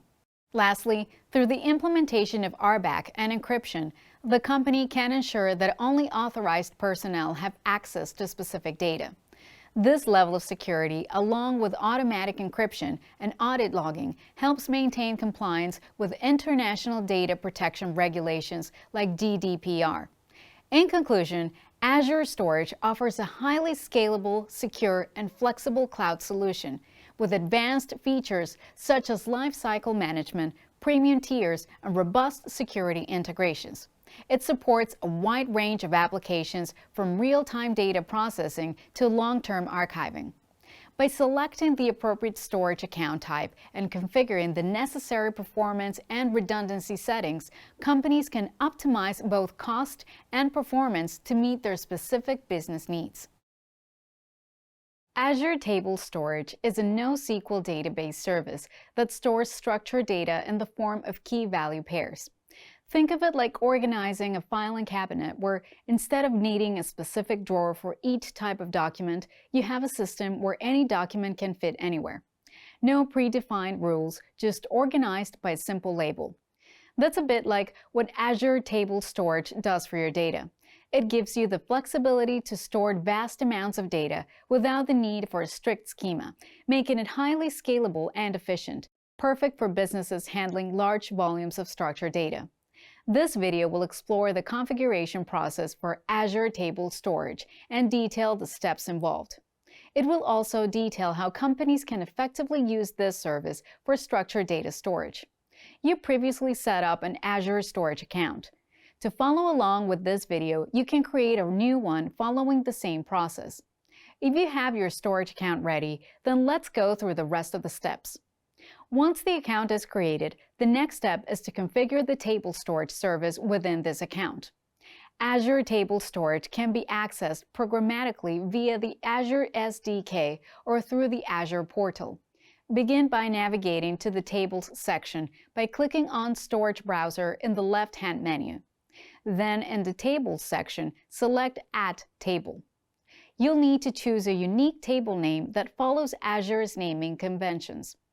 Keep in mind that table names are case-insensitive and must be globally unique within your storage account. After the table is created, Azure Table Storage will organize your data into tables composed of rows referred to as entities. Each entity is defined by two key elements: a partition key, which groups entities that share the same partition key, optimizing efficient querying and load balancing, and row key, where each entity within a partition is uniquely identified by its row key. This ensures no two entities in the same partition share the same key. Partitioning is an important feature that distributes data across multiple storage nodes to help optimize queries and improve scalability. For example, a retail company tracking customer orders might use the customer ID as the partition key and the order ID as the row key, allowing for quick lookups of orders for each customer. Now that the table is created, you can begin inserting structured data. This can be done programmatically using SDKs, Azure CLI, or even the Azure portal. Azure Table Storage supports multiple client libraries, including those for .NET, Python, and Java. You can insert data into a table by using the Insert Entity function, which can add a new entity to the table. This entity must include the partition key and row key. And Insert or Merge Entity, which adds or updates an entity. If the entity already exists, it updates its properties. If not, it creates a new one. For example, if a logistics company is storing shipment tracking information, it could use Insert Entity to log new shipments with details such as shipment status, location, and expected delivery time. Azure Table Storage also supports flexible query syntax using OData protocols. Queries can be simple or complex, allowing users to retrieve data based on partition key, row key, or custom filters. Querying by partition key is highly optimized, making it an effective way to group related data together. For example, an e-commerce company could query the system to retrieve all customer orders within a specific date range by organizing their queries around the partition key, such as the customer ID. By applying a date filter alongside the partition key, they can efficiently narrow down the results to display only the relevant orders from that customer within the desired time frame. This efficient querying reduces latency and improves performance for real-time applications. So, how does this all come together? Imagine a healthcare analytics company that needs to store real-time patient monitoring data from wearable devices. With Azure Table Storage, they could structure tables using the partition key to represent patient IDs and the row key for time-stamped data entries. Each entity could store important health metrics like heart rate, blood pressure, and temperature. Furthermore, to enhance security, the company could implement role-based access control, or RBAC, to restrict access to authorized medical personnel. They could also generate shared access signatures, or SAS tokens, to grant external researchers temporary access to anonymized data. Additionally, with encryption at rest, patient data is securely stored, ensuring compliance with privacy regulations such as HIPAA. This setup provides a scalable, secure, and efficient solution for managing sensitive healthcare data. As you've discovered, Azure Table Storage is a highly scalable and flexible NoSQL solution for storing structured data. Its schema-less design, combined with advanced security features like RBAC and encryption, makes it suitable for a wide range of applications, from real-time analytics to massive data archiving. By configuring tables with attention to partitioning, security, and redundancy, companies can ensure their data remains accessible, secure, and optimized for performance. A warehouse can store everything from vehicles to equipment, but simply piling everything in and calling it a day isn't efficient. For smoother operations, better security, and cost savings, a more organized system is essential. It ensures everything is secure, easy to manage, and accessible when needed. Azure Blob Storage works in a similar way. It's like a digital warehouse for your unstructured data. Sure, you can simply drop your data in and forget about it, but that's not the most effective approach when dealing with large-scale storage needs. And just like in a physical warehouse, a more organized and optimized system is key to ensuring everything runs smoothly. That's where advanced configurations come in. They allow you to maximize performance, improve security, and cut down on costs, making your digital warehouse not just functional, but highly efficient. In this video, you'll explore Azure Blob Storage's advanced configurations and optimizations, discovering how to unlock its full potential for enhanced performance and efficiency. Let's start by examining how to choose the right access tier. As you know by now, Azure Blob Storage offers three distinct tiers: Hot, Cool, and Archive, each designed for specific use cases and cost structures. Choosing the right tier for your data is key to optimizing both performance and cost efficiency. First is Hot tier. This tier is ideal for data that needs to be accessed frequently. It offers the lowest latency and highest availability. However, storage costs are higher in the Hot tier compared to the other options. Next is Cool tier, which is for data that is infrequently accessed but still needs to be readily available. The Cool tier is a more cost-effective choice. The storage costs are lower, but access charges are higher, making it suitable for scenarios where data is read occasionally. Last is Archive tier, which is the most economical option for storing cold data that is rarely accessed and can tolerate higher access latency. However, data retrieval from the Archive tier can take several hours. It is best for compliance or archival purposes where data access frequency is minimal. Consider this scenario. A manufacturing company needs to store machine-generated logs. Real-time logs required for immediate troubleshooting are placed in the Hot tier for instant access. Monthly reports used occasionally for review fit best in the Cool tier. Meanwhile, archived maintenance logs needed by regulators only every few years are stored in the Archive tier, significantly cutting costs. This tiered approach ensures the company balances performance with cost efficiency, using the right storage option for each type of data. Another crucial data management practice organizations adopt is moving data between access tiers as its value and usage frequency change over time. Azure Blob Storage's lifecycle management feature streamlines this process by automating tier transitions and enabling data deletion based on policies you set, optimizing both performance and costs. Lifecycle management strategies work by automatically moving data to the cool tier after a certain number of days without access. This is useful for data that is initially hot but expected to be accessed less frequently over time. For example, a company's sales reports are stored in the hot tier initially, but after 30 days of inactivity, they are automatically moved to the cool tier to save costs. Additionally, data that has been in the cool tier for a prolonged period can also be shifted to the archive tier, reducing long-term storage costs.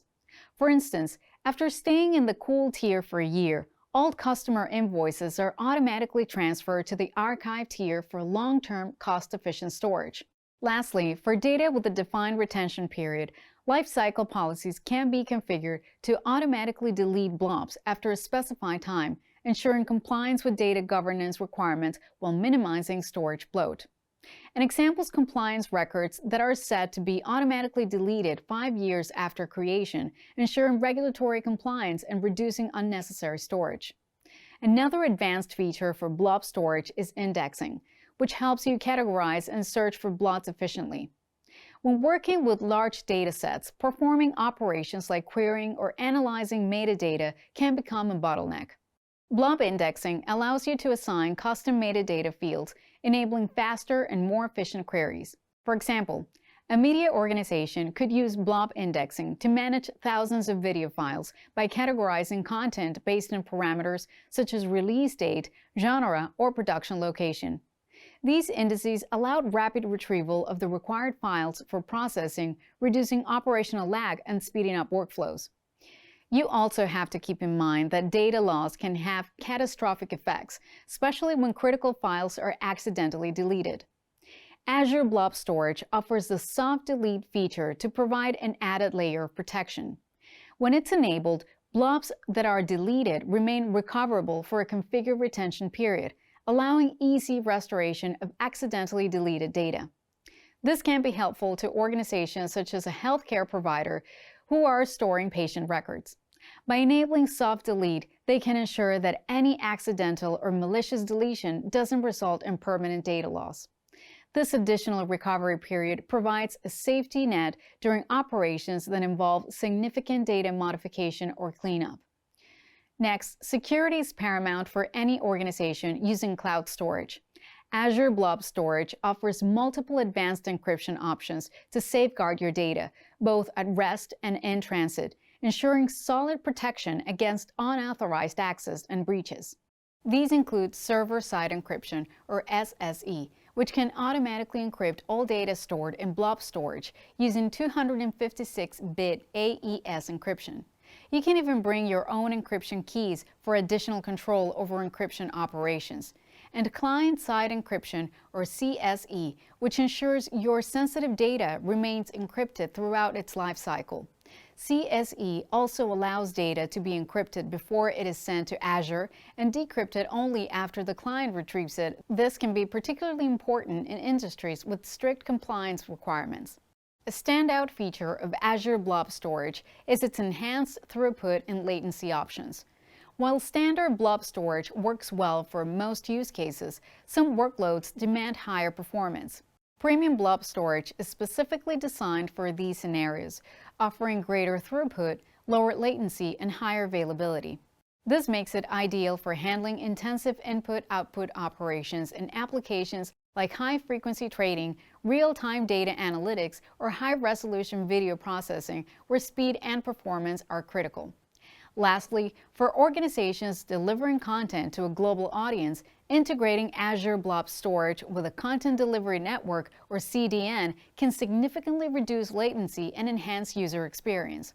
Azure CDN caches blob data at edge locations close to end users, reducing the load on blob storage and speeding up content delivery. This integration is essential for organizations like e-commerce platforms or news outlets where website performance is crucial for retaining users. By combining Azure Blob Storage with Azure CDN, these organizations can rapidly deliver large media files, documents, or web content across diverse geographic regions. In conclusion, optimizing Azure Blob Storage through advanced configurations such as access tier selection, lifecycle policies, and performance-enhancing features can ensure efficiency and cost savings. By aligning these tools with your organization's unique needs, you can unlock the full potential of your digital warehouse, ensuring smooth operations, secure data management, and high performance. Azure Blob Storage is an ideal solution for unstructured data such as files, backups, media content, and logs. Let's imagine a company called Blue Sky Innovations, which offers cloud-based solutions to customers worldwide.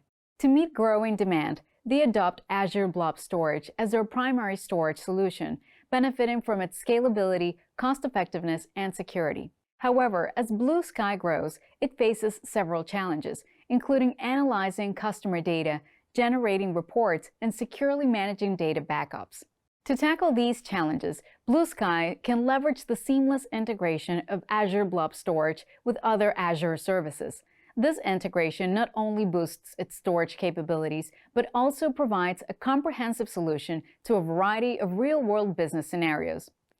In this video, you'll explore how Blue Sky can combine Azure Blob Storage with services like Azure Functions, Data Lake, Synapse Analytics, Cognitive Services, and Azure Backup to create efficient, scalable, and intelligent solutions that address their business challenges. Let's start with Azure Functions, which enables companies like Blue Sky to create event-driven architecture. For instance, when a file is uploaded or modified in Blob Storage, it can automatically trigger an Azure function to process the file or initiate downstream workflows without manual intervention. In the case of Blue Sky, they could use Azure Functions to handle customer-uploaded documents like images or PDFs in Azure Blob Storage. So when a customer uploads a new file, an Azure function will be triggered to extract metadata, generate thumbnails, and move the file to different containers based on its type. By using the Blob Storage trigger in Azure Functions, this process becomes fully automated, requiring no manual intervention. This integration not only enhances efficiency, but also ensures that Blue Sky can scale its services seamlessly. As Blue Sky expands, it will also need to analyze vast amounts of customer and system data. By integrating Azure Blob Storage with Azure Data Lake, Blue Sky can efficiently store and analyze large datasets. Blob Storage can function as a data lake for storing massive amounts of unstructured data, such as logs, images, and streaming data. Azure Data Lake Gen 2 can also provide hierarchical namespaces and features optimized for big data analytics on top of Blob Storage. Blue Sky can also leverage Blob Storage to store log files and Azure Data Lake Analytics to query and analyze the logs to identify trends, system bottlenecks, and customer behavior. This seamless integration allows Blue Sky to process terabytes of data efficiently and at a low cost. Another valuable integration is the way Azure Blob Storage can connect with Azure Synapse Analytics, which provides a deeper insight into customer data. Azure Synapse is a powerful analytics service that combines big data and data warehousing capabilities. For example, Blue Sky could integrate with Azure Synapse to perform multidimensional data analysis, examining factors like time, customer segments, and product categories. It could also generate reports and develop predictive models to forecast future customer behavior. Synapse achieves this by accessing data from Blob Storage using Polybase, a data virtualization technology, allowing for fast and efficient querying without the need to move large datasets. This integration improves Blue Sky's decision-making process by providing real-time insights into customer activity, helping them refine and optimize their services. Another productive integration is between Azure Blob Storage and Azure Cognitive Services, which allows for the building of intelligent applications. Cognitive Services provides pre-built AI models for image recognition, speech processing, and natural language understanding, which can be used in conjunction with the data stored in Blob storage. In the case of Blue Sky, they could store customer-uploaded images in Blob storage and use Azure Cognitive Services Computer Vision API to analyze and tag these images automatically. For example, if a customer uploads a photo for an e-commerce platform, the image is sent to the Computer Vision API, which generates tags like shirt, blue, or cotton. These tags are then stored as metadata in Blob storage for fast retrieval and search capabilities. This entire process is automated, which gives Blue Sky an edge in delivering enhanced customer experiences. Azure Blob Storage is also a critical component for training machine learning models. For instance, if Blue Sky wanted to develop a recommendation engine for its customers based on their interaction data, it could integrate Azure Blob Storage with Azure Machine Learning and use its existing datasets stored in Blob Storage to train machine learning models. Azure Machine Learning can read large datasets directly from Blob Storage to train models without the need to move data between services. Once trained, these models can be deployed to production, where they can access live data from Blob storage for inference. This integration enables a seamless pipeline from data ingestion to model deployment, ensuring smooth scalability for large-scale machine learning workloads. Lastly, Blue Sky will need to protect its business data. To handle this, it can integrate Azure Backup with Blob Storage to provide a reliable and secure backup solution for virtual machines, SQL databases, and file shares. Additionally, by leveraging Blob Storage's redundant storage options, such as Geo-Redundant Storage or GRS, Blue Sky can ensure that backup data is stored across multiple regions, protecting it from potential data loss due to outages or disasters. Furthermore, features like immutable blob storage make backups tamper-proof, further strengthening the reliability of its disaster recovery strategy. In conclusion, Azure Blob Storage is a highly versatile and powerful solution that seamlessly integrates with a wide array of Azure services. These integrations enable businesses like Blue Sky Innovations to create scalable, efficient, and intelligent cloud-based applications tailored to their needs. By taking advantage of these capabilities, organizations can enhance their storage infrastructure, drive innovation, streamline operations, and significantly improve overall efficiency. Congratulations on completing the module. You've made fantastic progress and gained valuable skills in configuring storage accounts with Azure Blob Storage. This module has equipped you to not only set up and optimize storage, but also seamlessly integrate it with other Azure services. You should now be able to describe the fundamentals of Azure Blob Storage and its various optimization techniques, understand the various scalability and performance configurations when selecting Azure storage account types, and know the different data archiving strategies used in Azure Blob Storage.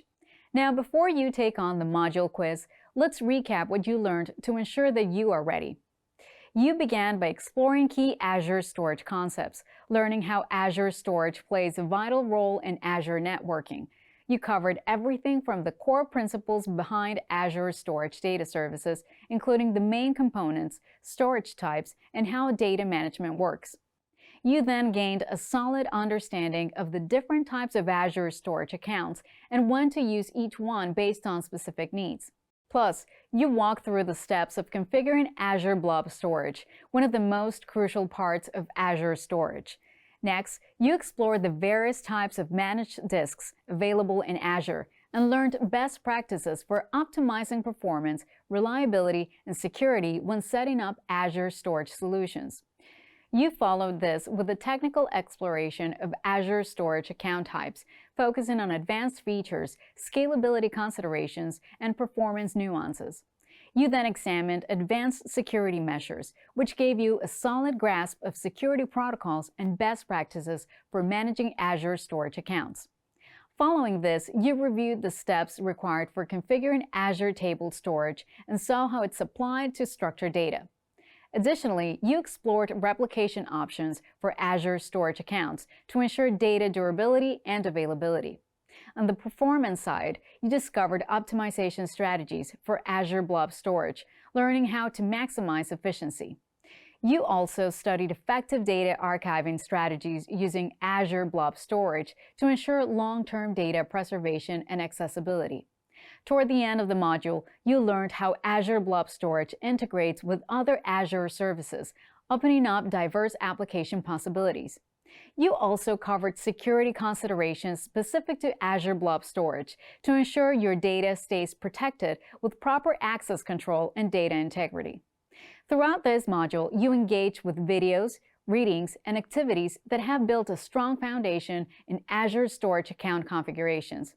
With this essential knowledge, you're now more prepared to make informed decisions for your organization, bringing you closer to becoming a cloud support professional. The final step to complete the module is to take the quiz. If this video highlighted any areas you would like to revisit, take some time to review the relevant videos, readings, or activities to ensure you're fully prepared. Good luck with the quiz. Imagine a file storage solution that's always at your fingertips, no matter where you or your team are in the world. That's exactly what Azure Files offers, a centralized cloud-based service that lets you store, access, and share files seamlessly across multiple devices and locations. Whether you're working with colleagues across time zones or migrating legacy applications to the cloud, it provides a secure, scalable, and fully managed environment for all your storage needs. With industry-standard protocols and deep integration with other Azure services, it's designed to keep businesses agile, collaborative, and protected. Let's discover how Azure Files enhances data storage and sharing by first exploring its key features. First, Azure Files is a fully managed service where Microsoft takes care of all the underlying infrastructure, including hardware, software, and networking. This means companies don't need to worry about managing the infrastructure themselves or the risk of unauthorized access to confidential files. With Azure Files, organizations benefit from a secure, reliable platform for hosting and accessing their data. Next, by supporting Server Message Block or SMB and Network File System or NFS access protocols, Microsoft makes Azure Files easily accessible by Linux, Windows, or Mac systems. SMB is typically used with Windows machines, while NFS is compatible with Linux and Mac systems. And as with other cloud technologies, this service benefits from being scalable. A company looking to upgrade the number of files stored doesn't need to acquire new hardware. Instead, it can simply increase the storage limit. Similarly, if a company wants to decrease its storage needs, it can simply lower its storage quota, reducing costs without being tied to the hardware that was previously required. Furthermore, because it is cloud technology, Azure Files offers both high availability and durability. This is because it can replicate data and store it in different data centers around the world. If some storage locations are compromised, the company's data operations remain unaffected. And because files are stored in the Azure ecosystem, you have access to additional services such as Azure Backup, Azure Site Recovery, and Azure Active Directory. This allows you to create comprehensive data protection and disaster recovery solutions. Additionally, Azure Files offers robust security features, including encryption at rest and in transit, and integration with Azure Active Directory for access control. Access protocols such as multi-factor authentication, or MFA, and identity access management, or IAM, create challenging obstacles for hackers to overcome. Considering these features, several benefits of using this service becomes clear, such as cost effectiveness. Cloud computing's pay-as-you-play aspect allows you to create a cost-effective means of storing and accessing files. Also, with Azure Files, you can manage file shares through the Azure Portal, PowerShell, or the Azure CLI. This simplifies the management process and allows you to automate common tasks. And as noted before, the ability to store and access files in different parts of the world makes collaborative access possible. This is a great benefit for companies looking to hire international employees. Now, let's turn our attention to some practical examples and applications. First, Azure Files can store application data, such as configuration files, logs, and user-generated content. Developers can use this universal access to simplify adding features during application development. Second, organizations can use it to migrate legacy applications that rely on traditional file shares to the cloud. It allows them to take advantage of the benefits of cloud storage without having to rewrite their applications. The risk of losing company data during a technology shift can deter companies from altering their infrastructure. Azure Files eliminates this concern. Third, access to other Azure services means that it can be integrated with Azure Backup and Azure Site Recovery. These services allow for the creation of backup and disaster recovery fail-safes. And fourth, it can be used to create shared storage for development and testing environments. This allows developers to easily share files and collaborate on projects. In summary, Azure Files is a cloud-based solution for companies that want to store files that can be accessed anywhere in the world. As an Azure service, it comes with the standard security and access features that one expects from cloud-based solutions, providing access and fail-safe protections. Overall, by using Azure Files, organizations can reduce costs, simplify management, and enhance collaboration, all while ensuring that their data is secure and always available. Many organizations find it challenging to keep files organized and accessible, especially when teams are spread across different locations or work remotely. Azure File Sync is a powerful solution that allows companies to centralize file shares in Azure Files while maintaining the flexibility and performance of existing on-premises file servers. It helps organizations streamline collaboration and manage files more efficiently, no matter where they are stored or accessed. This video will provide an overview of how Azure File Sync extends the capabilities of Azure Files to provide greater collaborative functionality. In the process, you will also explore practical examples to help you understand how to implement it effectively. Azure File Sync offers a host of helpful features, including a means of controlling your files in a hybrid environment that combines on-premises and cloud storage. It is designed to resolve challenges that arise when multiple teams work on the same files. Let's examine two of those capabilities. First, it enables centralized file management by ensuring that changes made to files on one server are synchronized to all other servers within the sync group. This means that if you edit a file on your computer, the changes will be replicated to other connected servers, both on-premises and in the cloud. However, Azure File Sync itself does not inherently include version control. If multiple people edit the same file simultaneously on different servers, conflicts may arise. While it has conflict resolution mechanisms, it might not always perfectly reconcile all changes, potentially leading to multiple versions of the file. For robust version control, you should consider using additional tools or services like Azure Backup or a dedicated version control system.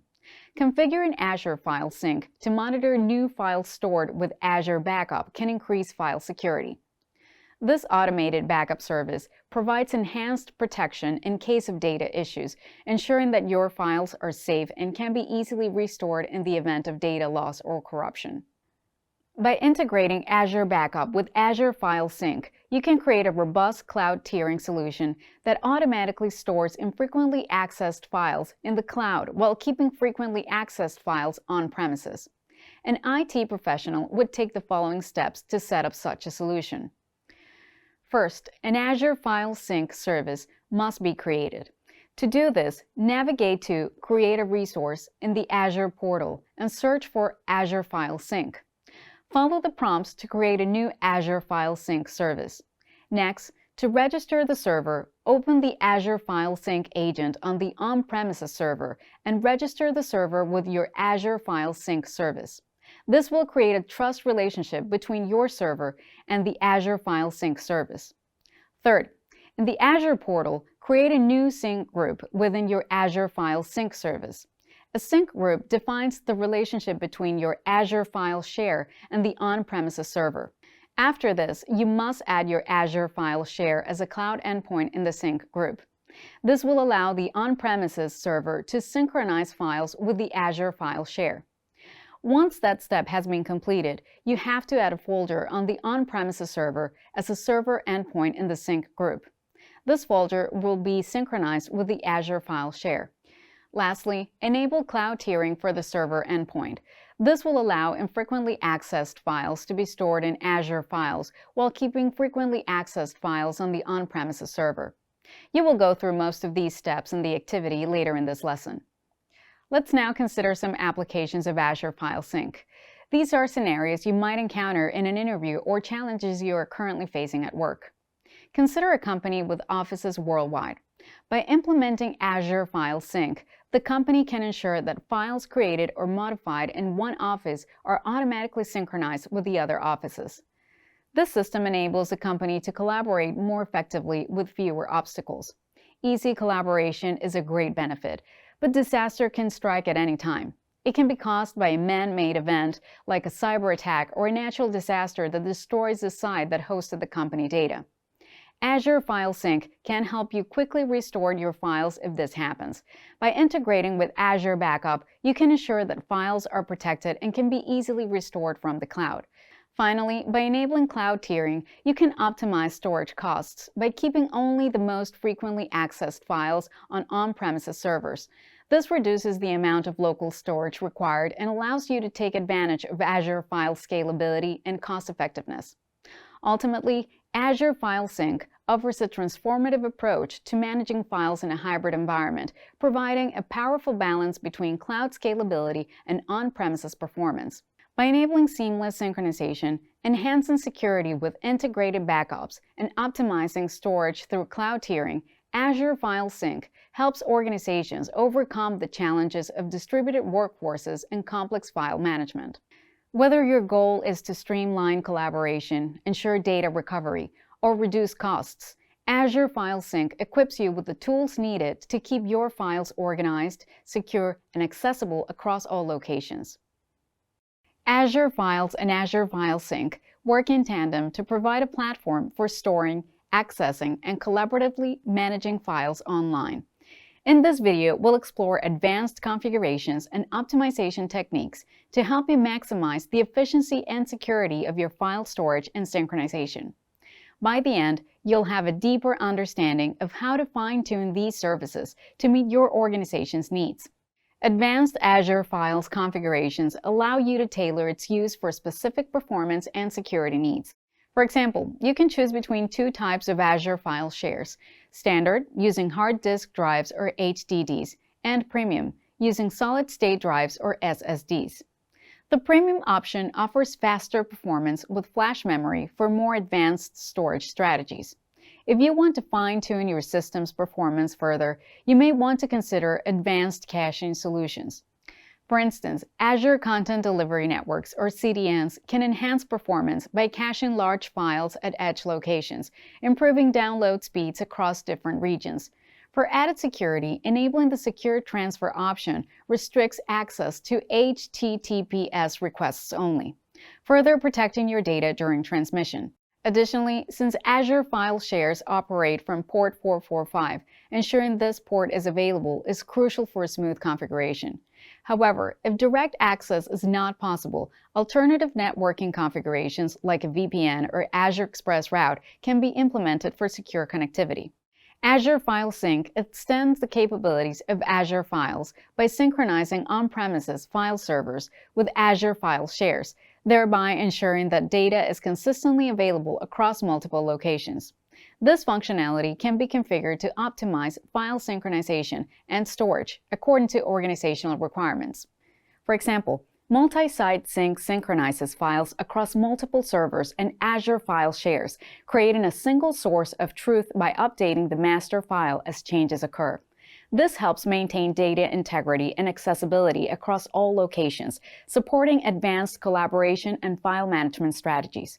Furthermore, as you know by now, cloud tiering optimizes storage in a hybrid environment by automatically moving less frequently accessed files, known as cold files, to the cloud while retaining frequently accessed ones, known as hot files, on premises. This reduces costs, saves local storage, and enhances performance, allowing organizations to scale efficiently. Some advanced configurations apply to both Azure Files and Azure File Sync and ensure data protection, good performance, robust security, and optimized monitoring and management. To enhance data protection, you can simplify backup and disaster recovery through integration with Azure Backup, creating a robust safety net for your files. To optimize performance, Azure has the option to create a unified view of your Azure file shares. The distributed file system, or DFS, can unify multiple file shares into a single namespace, reducing network hops and enabling better load balancing across file shares. You can also enhance security beyond the default measures. While Azure File Share already encrypts files, you can enable encryption in transit, which adds an extra layer of protection for data being transferred using SMB 3.0 for Windows environments. This is particularly valuable for sensitive data or environments where compliance is critical. Additionally, access control can be refined with Azure's Identity and Access Management, or IAM, implementing least privilege access principles to limit user permissions strictly to their necessary tasks. NSGs can also help secure the Azure environment by controlling which IP addresses or networks can access Azure file shares. This is crucial when Azure Files is exposed to external access or when managing access between different Azure resources. When using Azure File Sync, NSGs help secure the network paths between endpoints, such as the Azure File Sync agent on an Azure virtual machine and Azure File Shares. They ensure that only authorized traffic flows between Azure and on-premises resources. Advanced configurations also include comprehensive monitoring and management practices. Azure Monitor can track key performance metrics, set up alerts for proactive issue identification, and analyze logs to provide deep insights into your Azure Files and Azure File Sync operations. Furthermore, routine tasks like backup, restore, and file synchronization can be improved using Azure Automation with PowerShell or Azure CLI scripts, reducing manual intervention and streamlining operations. And finally, to manage costs effectively, Azure Cost Management tools help analyze usage patterns and optimize storage tiers based on access frequency, ensuring that your cloud storage solution remains cost-efficient. Azure Files and Azure File Sync offer flexible, powerful solutions for cloud-based file storage and synchronization. By leveraging advanced configurations and optimization techniques, organizations can enhance performance, security, and reliability, making these services ideal for hybrid cloud storage, disaster recovery, and data archiving to meet modern business needs.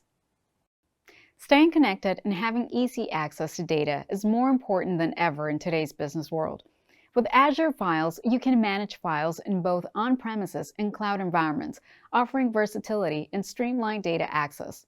This video will explore various integration possibilities and examples for connecting Azure Files with on-premises networks.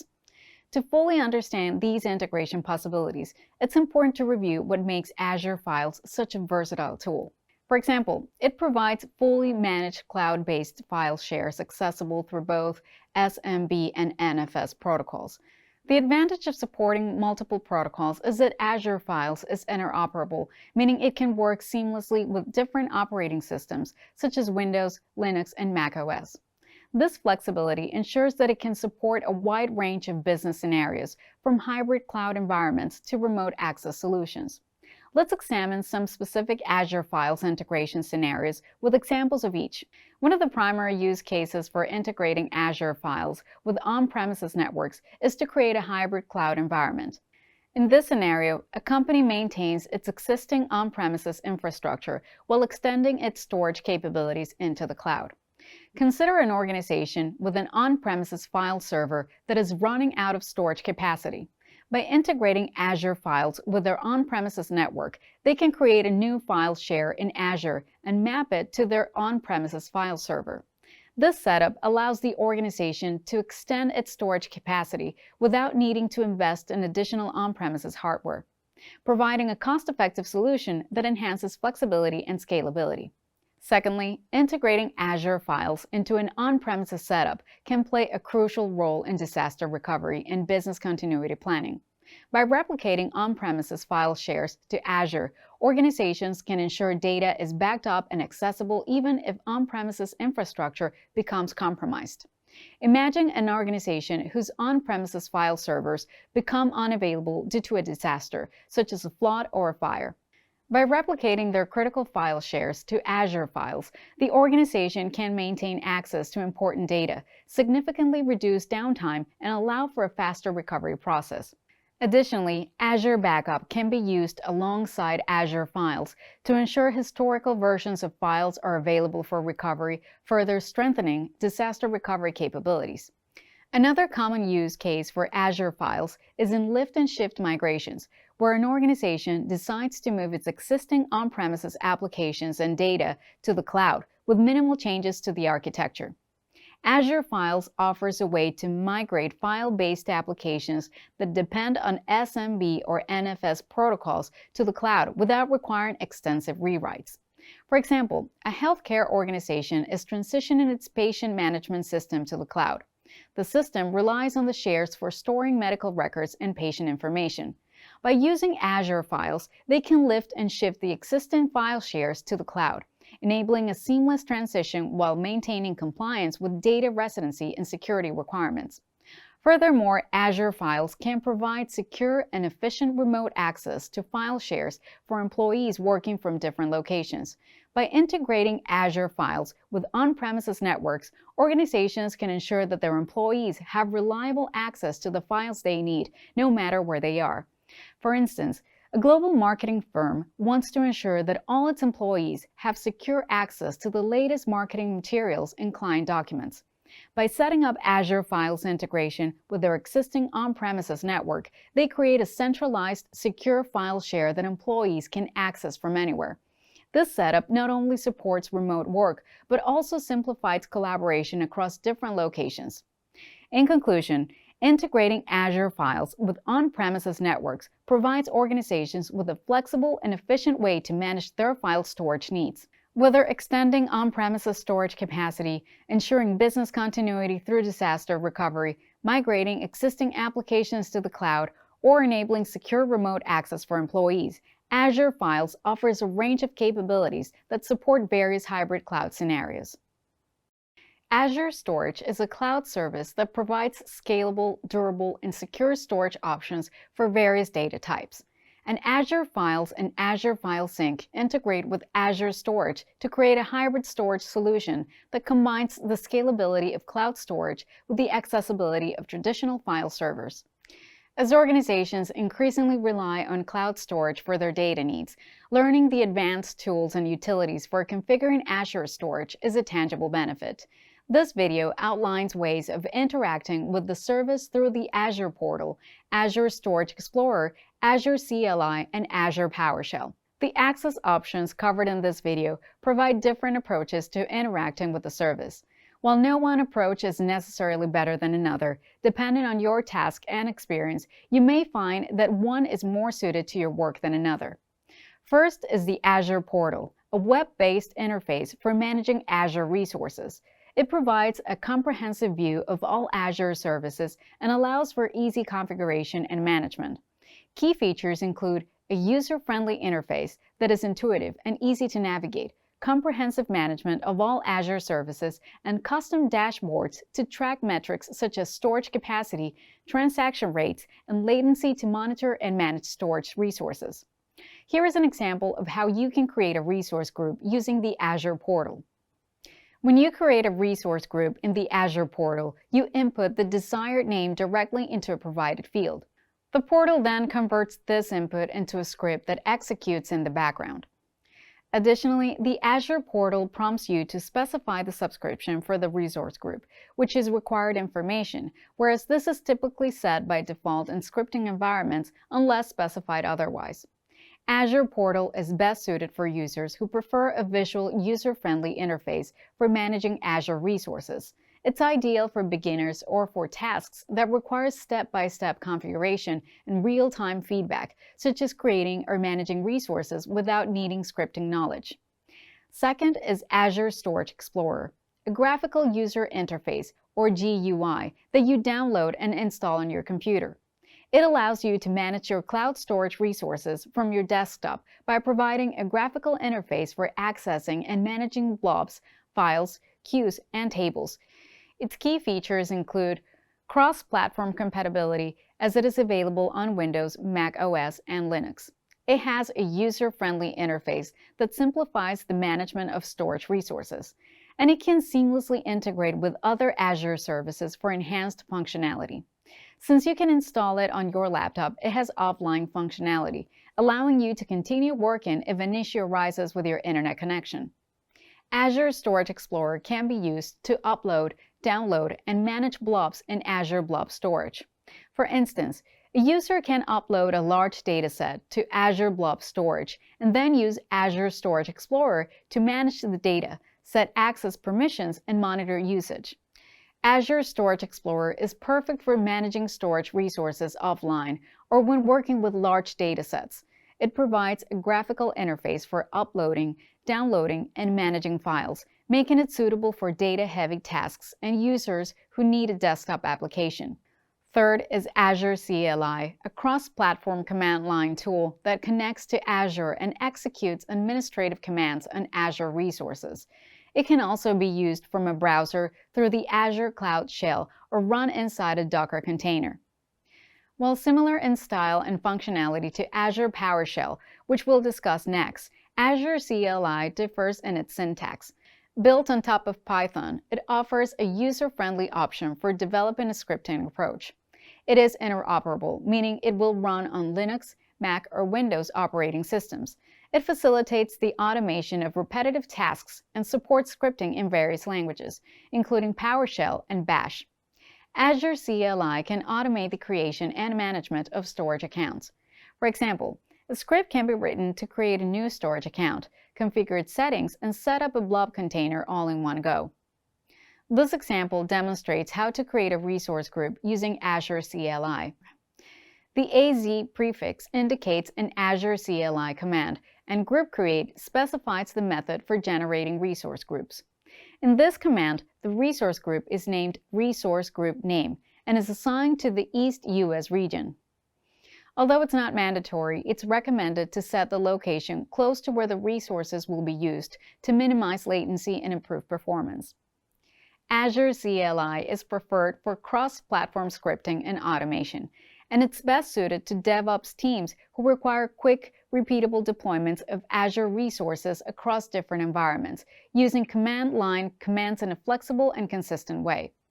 Last is Azure PowerShell, a set of commandlets for managing Azure resources. It is an automated cross-platform tool consisting of a command line shell, a scripting language, and a configuration management framework.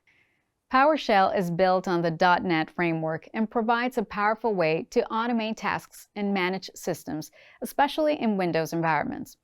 Its object-oriented pipeline and vast library of commandlets allow for efficient interaction with various system components. It allows you to create complex scripts for automating repetitive tasks, manage configurations, and deploy applications. For instance, Azure PowerShell can automate the backup of data from Azure Blob Storage to another storage account, and a PowerShell script can be written to copy blobs from one container to another, ensuring data is backed up regularly and securely. While the commands differ from those in Azure CLI, there is a general similarity in how they're structured. For example, this is the code used to create a resource group. With regard to the command prefix in Azure CLI, commands start with AZ, while in Azure PowerShell, they start with new-AZ, followed by the action you want to perform. In terms of command syntax, Azure CLI uses double dashes to show options, but Azure PowerShell lists options with a single dash.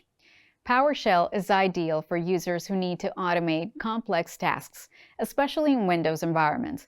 Its object-oriented scripting capabilities make it suitable for managing Azure resources programmatically and for those who prefer using the .NET framework.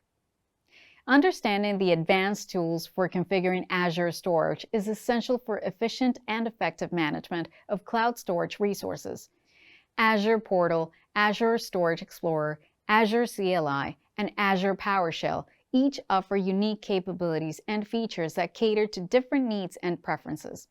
By leveraging these tools, you can streamline the management of Azure storage accounts, enhance efficiency, and ensure the security and availability of data. Monitoring your Azure storage in real time and gaining insights through analytics is essential to ensure optimal performance, reliability, and cost efficiency. This video will explore the tools and techniques for achieving this, empowering you to make data-driven decisions and proactively manage your storage resources. Let's start with Azure Resource Manager, or ARM. It plays an essential role in the overall management and security of resources, including Azure Storage. By using ARM, administrators can define and enforce consistent configurations and access controls through templates and RBAC. This ensures that storage resources are securely managed and correctly configured, which is foundational for effective real-time monitoring and analytics. Proper configuration and access management via ARM facilitates accurate monitoring and logging of storage activities, enabling more reliable analytics and proactive threat detection. Your primary tool to monitor your Azure storage is Azure Monitor. It is an easy-to-use tool for collecting, analyzing, and acting on telemetry from cloud and on-premises environments. It provides real-time insights into the performance and health of Azure storage, enabling proactive monitoring and data-driven decision-making. Azure Monitor is the nerve system of your operation, aggregating data from various sources and generating real-time insights, as well as configurable alerts in the event of an issue arising in a service. Key Azure Monitor features include quantitative data that provides insights into the performance and health of resources, detailed records of events and activities within Azure Storage, notifications triggered by specific conditions in metrics or logs, and customizable visual representations of metrics and logs. A vital Azure Monitor service is Azure Service Health, which provides personalized alerts and guidance when Azure service issues impact your environment. It helps you understand the impact of issues and keep your services running smoothly. Key features include notifications about ongoing service problems, planned maintenance, and health advisories, which provide information about best practices and potential issues. You also have diagnostic settings available for Azure Storage, which enable you to collect resource logs and metrics. These settings can be configured to send data to various destinations, such as Log Analytics Workspace, Event Hub, or a storage account. To configure diagnostic settings, navigate to your Azure Storage account and select Diagnostic Settings under the Monitoring option in the menu on the left-hand side of the screen. Then select your storage account again from the list and select Add a Diagnostic Setting. You can choose the logs and metrics you want to collect. In this case, it is transactions. It tracks the number of requests made to an Azure Storage account, including read, write, and delete operations. This metric helps monitor the usage and performance of your storage account. You can also select the destination for the metrics, like Log Analytics Workspace that's selected here. Once configured, you can save the setting. The last tool you can use is PowerShell to automate monitoring and analytics. PowerShell scripts can automate the configuration of diagnostic settings, integration with Event Hub and Log Analytics Workspace, and creation of alert rules. Here's a step-by-step breakdown of code for configuring a diagnostic rule in Azure. First, you have to define your variables. These variables store the values for your resource group, storage account, Log Analytics Workspace ID, Event Hub name, and Event Hub namespace. Next, you have to install the Azure PowerShell module if it is not already installed. Then you have to connect to Azure. This command opens a prompt for you to log in to your Azure account, establishing a connection between your local session and Azure. This command sets the context to a specific Azure subscription by specifying its subscription ID. This ensures that all subsequent commands target the correct subscription.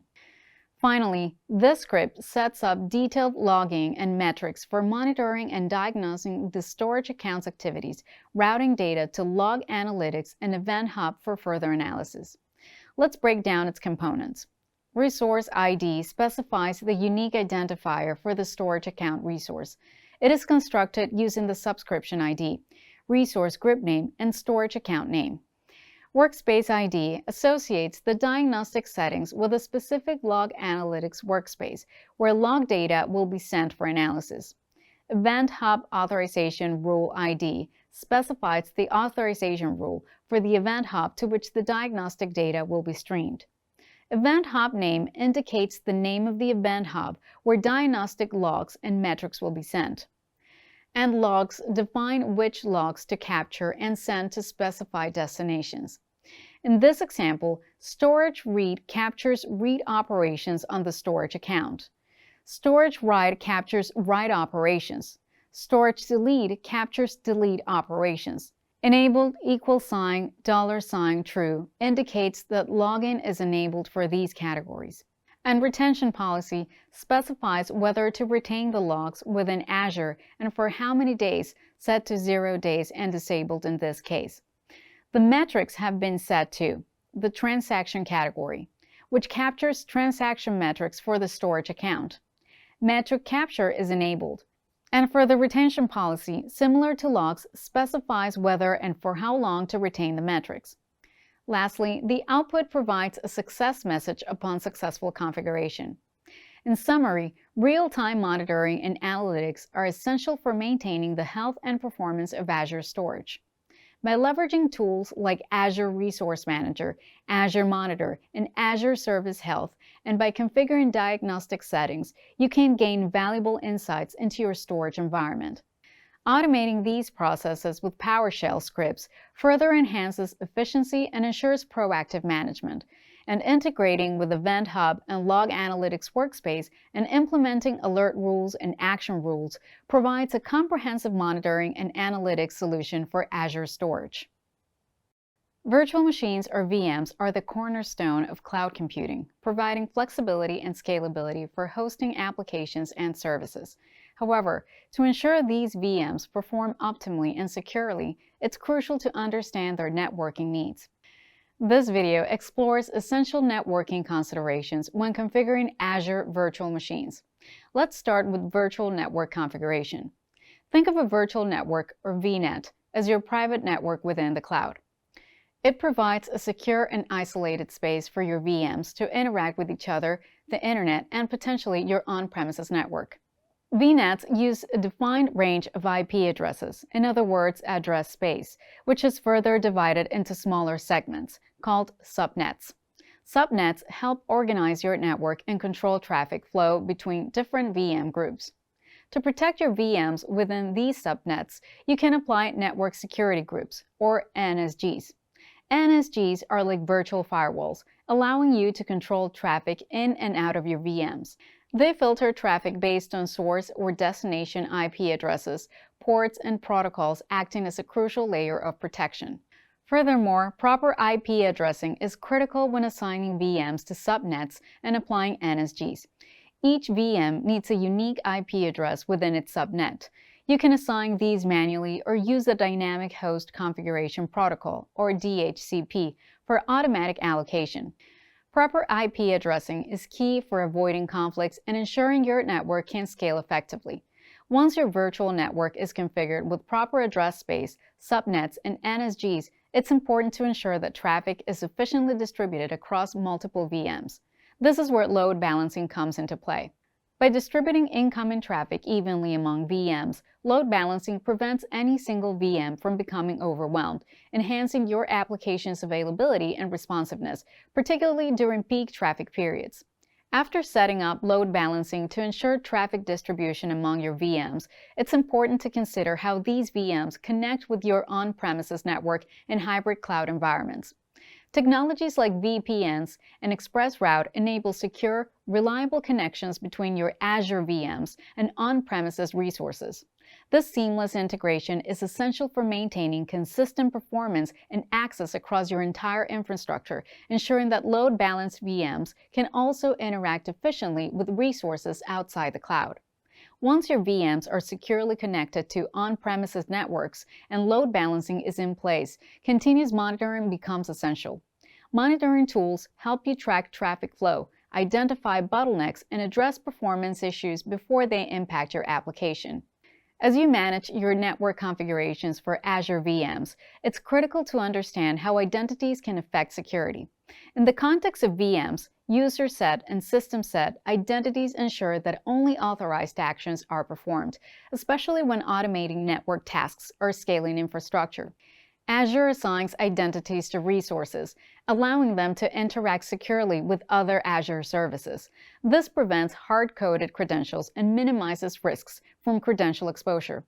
To maintain a secure and efficient network environment, it's essential to carefully manage how these identities interact with your VMs and the broader Azure ecosystem. By ensuring that resources are properly authenticated and authorized, you can mitigate security risks while also streamlining automation processes. Autonomous resources make decisions based on input which can benefit or harm your system. For instance, an upsurge in traffic, like ticket sales for an event, could trigger resource scaling to meet demand. However, if malicious actors flood your system, it could result in unintended resource creation, such as crypto mining VMs, leading to costly consequences. To mitigate such risks, always assume breach and design security strategies accordingly, using identities to limit resource access and minimize damage in case of an attack. Let's discuss the role of user-set identities in VM network security.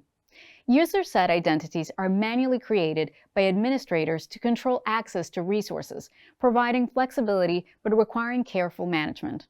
For example, a user-set identity can be associated with multiple VMs, allowing them to act on your behalf across different resources. However, as mentioned, these identities can also become a vulnerability if misused. In scenarios like distributed denial of service attacks, unattended identities could spawn malicious VMs. Strong authentication mechanisms, such as multi-factor authentication, are essential to mitigate these risks. System-assigned identities, unlike user-set identities, are automatically managed by Azure and tied directly to a VM's lifecycle. System-set identities simplify secure access to resources by eliminating the need for manual credential handling, reducing the risk of exposure. Once a VM is deleted, its associated identity is also removed, enhancing security by limiting access post-deletion. This centralized management makes system-assigned identities less flexible than user-set identities, as they cannot persist independently of the VM. However, this trade-off between security and flexibility helps mitigate risks such as credential exposure or misconfiguration, making system-assigned identities an effective way to manage access for multiple VMs in Azure environments. Both types of identities offer granular access control through role assignments, ensuring VMs can only perform specific actions. This precise control reduces the risk of extensive damage during a breach, aligning with the assume breach principle. However, system-assigned identities are tied to the VM's lifecycle, meaning they are removed when the VM is deleted, potentially disrupting access to other resources. This is a limitation compared to user-set identities, which can persist and provide more flexibility across resources. And while system-assigned identities excel in secure, automated access scenarios, their limited autonomy may make them unsuitable for cases requiring dynamic or independent resource management. In contrast, user-set identities offer greater autonomy and can persist across multiple resources, making them more suitable for scenarios requiring custom or long-term access management. In summary, effectively managing networking considerations for Azure VMs is crucial for building a secure, scalable, and efficient cloud infrastructure. From configuring virtual networks and load balancing to understanding the role of user-set and system-set identities, these best practices ensure your VMs can operate optimally while maintaining security. By applying these strategies, you can enhance performance and protect your resources in the Azure environment. Imagine a highly secure building where each room has a specific function and only authorized individuals can access certain areas. In cloud infrastructure, virtual machines are like these rooms, each running its own systems and applications. At the same time, network security acts as a security system controlling access and movement between them. This video will explore several tools that help mitigate threats and secure your VMs, including virtual networks, subnets, and network security groups. By mastering these tools, you'll learn how to build secure cloud environments that block unauthorized access, ensuring the protection of your data and applications. But first, let's take a moment to revisit the basics of VMs. Previously, you learned that they are essentially software versions of physical computers. They run operating systems and applications just like a physical machine, but are separated from the underlying hardware by a hypervisor, which manages the resources in isolation. This hypervisor, also known as a virtual machine monitor or VMM, is a software layer that enables multiple VMs to run on a single physical machine by allocating different resources, such as CPU, memory, and storage. The intermediation from the hardware running the VM enables you to run various operating systems, including Linux, Mac, and Windows. You can think of it as an adapter that allows you to use any plug. So what tools do VMs provide to secure your cloud environment? One key tool are VNets, which act as isolated networks within Azure, offering a secure environment for your VMs to function. With PowerShell, you can easily create a VNet and define its address space. Take this example. Much of the syntax, such as resource groups and network naming conventions, should already be familiar to you. However, a new element is new AZ Virtual Network, a PowerShell commandlet that creates a new virtual network instance in Azure. Additionally, the address prefix 10.0.0.0/16 parameter designates the address space for this virtual network. This address space serves as a pool of IP addresses that can be allocated to devices within the VNet, enabling them to communicate with each other and potentially with external networks. The /16 notation in the address prefix indicates that the first 16 bits of the IP address are fixed, defining the network portion and leaving the remaining 16 bits available for host addresses. This specific configuration, /16 CIDR block, relates to address space. CIDR stands for Classless Interdomain Routing. It defines the range of IP addresses. In this instance, 65,534 usable IP addresses, offering ample room for accommodating a substantial number of devices within your virtual network. Now, let's explore how to further enhance your network structure by implementing subnets, which are essentially smaller, segmented divisions within the VNet. A subnet enhances an organization and bolsters security by segmenting resources based on their function, sensitivity, or specific security requirements. This segmentation strategy aligns with network segmentation by creating smaller, isolated segments that restrict potential threats from moving laterally within the network.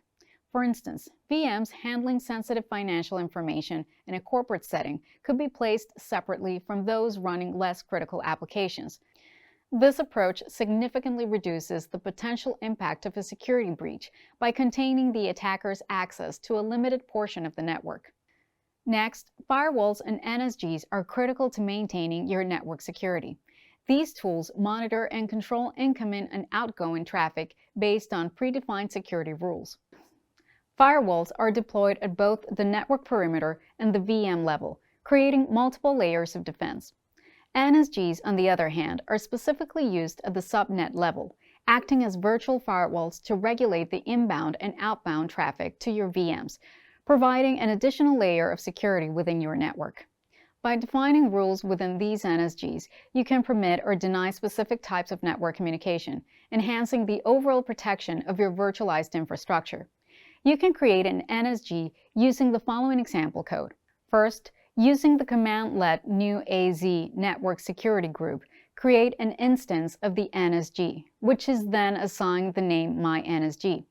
In this instance, it was assigned to the same resource group where the VNet will be positioned. It's then assigned further to a variable called NSG. As you're aware, a variable is a place in memory where you can store things, like the object instance of the security group. It is a useful way of programming your environment. Imagine that you want to add a rule to your NSG. To do this, you can add the AZ network security rule config command. In PowerShell, this is indicated by the pipe symbol, which passes the NSG variable through the command. Each parameter begins with a dash, followed by the parameter name and its setting. In this case, you're updating the rule's name to allow HTTPS. This rule works on the TCP protocol, which, as you've learned, manages network traffic. It also uses the asterisk symbol, commonly known as a wildcard, which can represent anything, just like a joker in a deck of cards. With this rule in place, any incoming traffic from any port can reach any location with an HTTPS security certificate. All traffic will be directed to port 443, and any attempt to communicate without a valid security certificate will be blocked. Finally, you set this NSG for the resource group housing your VM. In this way, you can create rules that protect the VM from outside intrusion and unauthorized access. In conclusion, VNets and subnets provide isolated environments that limit the risk of breaches, while firewalls and NSGs regulate traffic and block unauthorized access to safeguard your VMs. By mastering these tools and security best practices, you can fortify your cloud infrastructure and ensure the confidentiality, integrity, and availability of your data and applications in the face of evolving threats.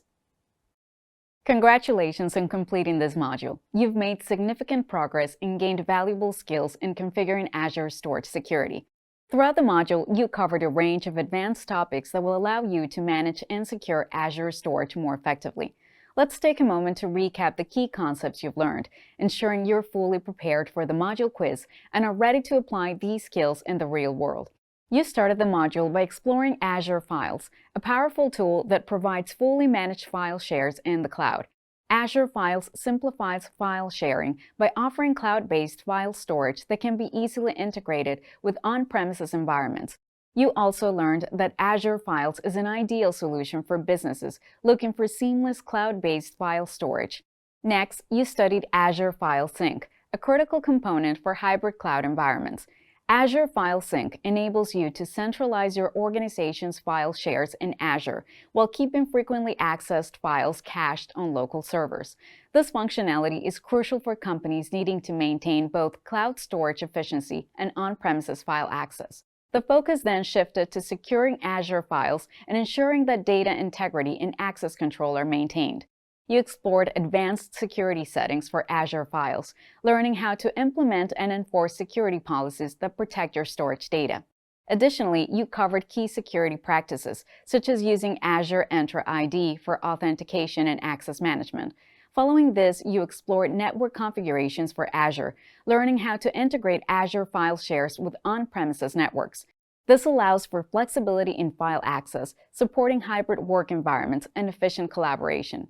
Next, the module explored the various Azure storage tools available to streamline management and improve operational efficiency. You learned about tools like Azure Storage Explorer, which provides a graphical interface for managing Azure storage accounts, and Azure PowerShell, which allows for the automation of routine tasks. Automation is a critical aspect of optimizing your Azure environment, and you now understand how to create scripts that minimize manual intervention, allowing for a more efficient and scalable storage configuration process. Furthermore, you covered the importance of real-time monitoring for Azure Storage and gained insight into tools like Azure Monitor that provide valuable metrics and alerts that enable proactive management and troubleshooting of storage issues. The final section of the module focused on configuring virtual machines and network settings in Azure. You learned about best practices for VM storage configuration that enhances both performance and reliability. This section also highlighted how to implement network security measures to safeguard VMs against threats and unauthorized access. You completed the module with a hands-on activity where you designed optimal storage and network configurations for VMs, which is a critical step in maintaining a secure and efficient cloud infrastructure. With the knowledge you've gained from the videos, readings, and activities in this module, you're now better equipped to make informed decisions about Azure storage security. These skills are critical for any cloud support professional, and mastering them will help you effectively manage and secure Azure environments for your organization. As your final step, it's time to take the module quiz. If there are any areas you feel uncertain about, feel free to revisit the videos, readings, or activities to solidify your understanding. Good luck with the quiz. Well done on reaching the final part of the Azure Network Configuration course. This course was meticulously designed to equip you with the skills needed to excel in configuring Azure networks, fine-tuning load balancers, managing storage solutions, and troubleshooting network issues, all while adhering to industry best practices. After completing the course, you should now be able to configure load balancers in Azure for optimal resource distribution, implement and manage various types of Azure storage accounts, configure Azure storage security and virtual machines to meet specific workload requirements, troubleshoot virtual network issues effectively, and implement best practices for creating and managing virtual networks. This recap provides an overview of what you've covered, helping you identify areas you might want to revisit before starting the final activity and assessment. Let's begin. Throughout this course, you have explored a wide range of topics, starting with the foundational aspects of configuring load balancers in Azure. In the first module, you focused on understanding and setting up load balancers to ensure optimal resource distribution. The module introduced you to the different types of load balancers available in Azure, including internal and external options, and guided you through advanced configuration settings. You learned about various load balancing algorithms such as round-robin and least connections, and how to choose the right strategy based on specific scenarios. The lessons began with an introduction to the significance of load balancing in the Azure environment, where you investigated how load balancers efficiently distribute network traffic, optimize resource utilization, and ensure high availability. This was followed by a detailed examination of different load balancing algorithms, where you learned to make informed decisions based on application requirements. Real-world case studies provided examples of successful load balancer implementations, helping you understand the challenges and benefits in various scenarios. By the end of this module, you were well prepared to design effective load balancing strategies tailored to your Azure environment. The second module shifted focus to configuring and managing Azure Storage accounts. You began by exploring the fundamentals of Azure Storage, including the different types of storage accounts and their use cases. The lessons covered key topics such as Azure Blob storage configurations, optimization techniques, and integration with other Azure services. You also investigated scalability and performance considerations, which are crucial for selecting the right Azure storage account type for your needs. Throughout the lessons, you learned to identify and configure various Azure storage accounts, understanding their specific features and advantages. The module also introduced you to advanced security measures, where you explored how to protect your data and storage configurations. Furthermore, you learned about data archiving strategies, which are essential for managing large volumes of data. By the end of this module, you had a solid grasp of Azure Storage and were equipped to manage and secure an organization's storage solutions effectively. In the third module, you were introduced to the advanced aspects of network configuration and security within the Azure environment. This module emphasized the importance of securing Azure Storage and virtual machines, providing you with the knowledge and skills to implement strong security measures. You investigated advanced configurations for Azure Files and Azure File Sync, gaining insights into how to optimize these solutions for specific workload requirements. The lessons in this module covered key topics such as implementing and configuring Azure File Sync, advanced tools for configuring Azure Storage, and real-time monitoring and troubleshooting techniques. Additionally, you learned how to integrate Azure Files with on-premises networks, ensuring seamless connectivity and data management. Security was a major focus, with content dedicated to Azure Files and Azure File Sync security protocols, as well as strategies for automating Azure Storage configurations. You gained insight about real-time monitoring and analytics for Azure Storage and the importance of implementing Azure Storage security policies. You also explored the networking considerations for virtual machines, including the best practices for storage configuration and network security. By the end of this module, you had a comprehensive understanding of how to design secure and efficient network and storage configurations. The course culminates in a final activity where you will apply everything you've learned to design a scalable, resilient Azure infrastructure. This activity allows you to demonstrate your proficiency in load balancing, storage management, and network security, ensuring that your solutions align with industry best practices. Finally, there will be a graded assessment with 30 questions testing your knowledge of the course content. As you prepare for these final challenges, it's important to revisit any topics you feel less confident in to reinforce your understanding. Good luck and congratulations again on reaching this important milestone in your learning journey. Congratulations! You've shown remarkable dedication and effort and made it to the end of the course. You've mastered crucial skills and concepts related to Azure network configuration, demonstrating that you have what it takes to set up load balancers, manage Azure storage accounts, and maintain security in an Azure environment. By completing this course, you are now able to implement a variety of Azure configurations, troubleshoot virtual network problems, and implement best practices for creating and managing virtual networks. You have a good grasp of the fundamentals of network configuration, including how to configure load balancers in Azure to distribute resources efficiently, thereby optimizing performance. But that's not all. You've also gained valuable insight into advanced Azure configurations, as well as the key components of Azure Blob storage and how to set it up and secure it. And let's not forget about general security in an Azure environment. You learned how to securely configure and optimize Azure files, file sync, and virtual machines. And finally, you applied what you learned by designing a scalable and resilient infrastructure using Azure services to meet specific business requirements. Think about everything you can do with this newfound knowledge and skills. By successfully completing all the courses in the program, you will receive a Coursera certification. The certification is recognized globally, so it enhances your credibility and marketability to potential employers.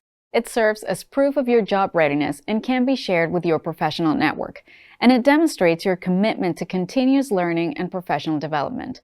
The certification can benefit you if you're seeking an entry-level position in IT, so well done on taking the first steps toward your future career. Completing the program also serves as an essential stepping stone in your preparation for the Microsoft AZ-900 exam. Passing this exam will earn you the Microsoft Azure Fundamentals certification. This certification requires you to demonstrate foundational knowledge of cloud concepts in general and Microsoft Azure in particular. To pass the exam, you need to be able to describe cloud concepts, Azure architecture and services, management and governance, and features and tools to secure, govern, and administer Azure. Achieving the Microsoft Azure Fundamentals certification will validate your understanding of essential components of the cloud, Azure architecture, and services. In summary, this course has enhanced your knowledge and skills in Azure network configuration and helped you prepare for the AZ-900 exam. It takes perseverance to complete a whole course, and you've done a great job so far. You should be proud of your progress and achievements. The experience you gained will show potential employers that you're motivated, capable, and not afraid to learn new things. But what comes next? While this marks the end of the course, it should not be the end of your learning journey. You can continue honing your skills and knowledge by doing the next course in the program. Thank you for your hard work and good luck with the rest of your learning journey.